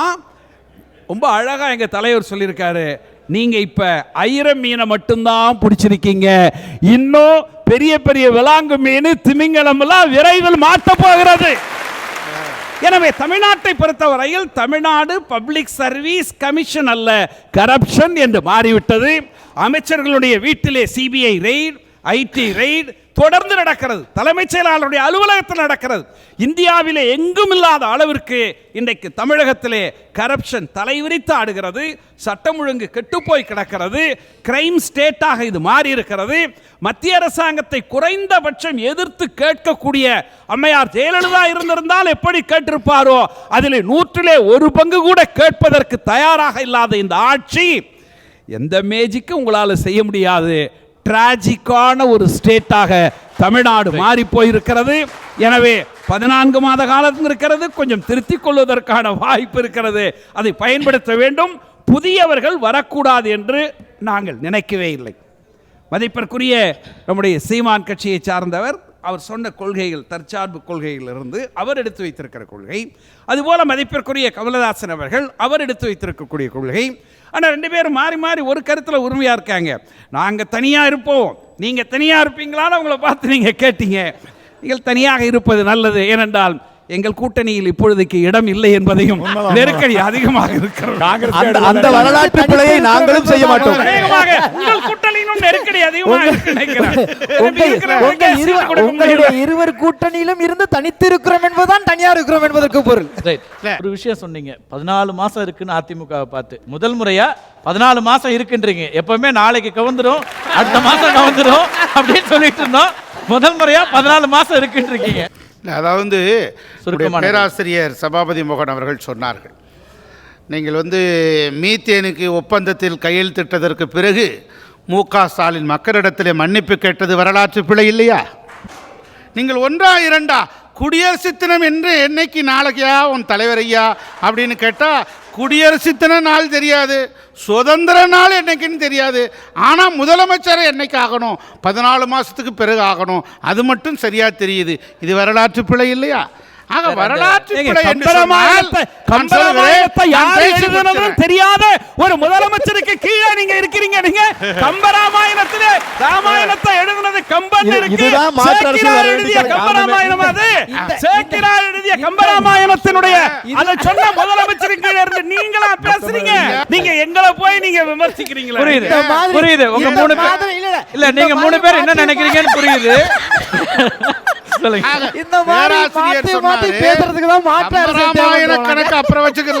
இன்னைக்கு மத்திய அரசோடு நாங்கள் கைகட்டி கொண்டு சேவகம் செய்கிறோம் என்றெல்லாம் சொன்னார். எதிர்க்க வேண்டிய விஷயத்தில் எதிர்க்கிறோம், ஆதரிக்க வேண்டிய விஷயத்தில் ஆதரிக்கிறோம். இனி வருகிற பொது தேர்தலில் உங்களுடைய நிலைமை என்ன ஆக போகுது என்பது உங்களுக்கே தெரியும். ஒரு வரலாற்று பிழை, 1 கோடி பேர் இருக்கீங்கன்னு சொல்றீங்க திராவிட முன்னேற்ற கழகத்தில்.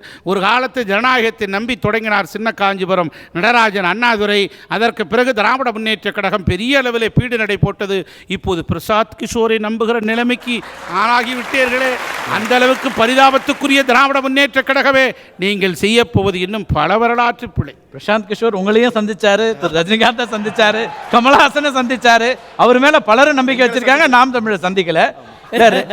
2 பேரும் 50 ஆண்டு கால திராவிட ஆட்சியை ஆகச்சிறந்ததாகலாம் பேசிட்டு கடைசி 10 நிமிஷத்துல மாத்தி போட்டு உடைச்சு 3 பேருக்கு அவ்வளவு பெரிய மகிழ்ச்சி. மாற்று அரசியல் இதுக்குதான் கேட்கிறோம் அப்படிங்கிறாங்க. டெல்லியோடைய தட்பவெட்ப நிலையை, டெல்லி அரசியலை, டெல்லியினுடைய மக்களுடைய மனநிலையை தமிழ்நாட்டில் பொருத்தி பார்க்க முடியுமா அப்படிங்கிற கேள்வி இருக்கு. ஊழல் எதிர்ப்பை மையமாக வைத்து தான் அரவிந்த் கெஜ்ரிவால் கட்சி தொடங்கினார். அதற்கு முன்னதாக அமைப்பு நடத்தினார். டெல்லியினுடைய மக்கள் ஒரு அர்பனைஸ்டு ஸ்டேட், அது ரொம்ப சின்ன ஒரு தொகுதி தான். அதை போல 3-4 மடங்கு இருக்கக்கூடிய தமிழகம், அதோட அதை ஒத்து பார்க்க முடியுமா அப்படின்னு கேள்வி இருக்கிறது. ஆனால் தமிழ்நாட்டில் இந்த முறை 2021 பொறுத்த வரைக்கும் 3 முனை போட்டிக்கான வாய்ப்புகள் நிறைய இருக்குது அப்படிங்கிறது அரசியல் பார்வையாளருடைய கருத்தாக இருக்குது. நிறைய புதிய வரவுகள் வர்றாங்க. மக்களுக்கும் புதிய வரவுகள் மீதும் புதிய கருத்தியல் மீதும் புதிய நட்சத்திரங்கள் மீதும் நம்பிக்கை அதிகமாக இருக்குது. யாராவது ஒரு தேவதூதர் வரமாட்டாரா ஒரு மாற்றுக்கு அப்படின்னு காத்துட்ருக்குறாங்க.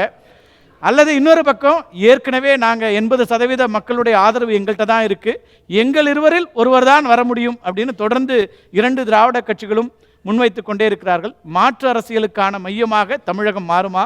பொறுத்திருந்து பார்க்கலாம். வந்திருந்த உங்கள் அத்தனை பேருக்கும் மிக்க நன்றி. மீண்டும் ஒரு நிகழ்ச்சி சந்திக்கலாம் நண்பர்களே. நன்றி, வணக்கம்.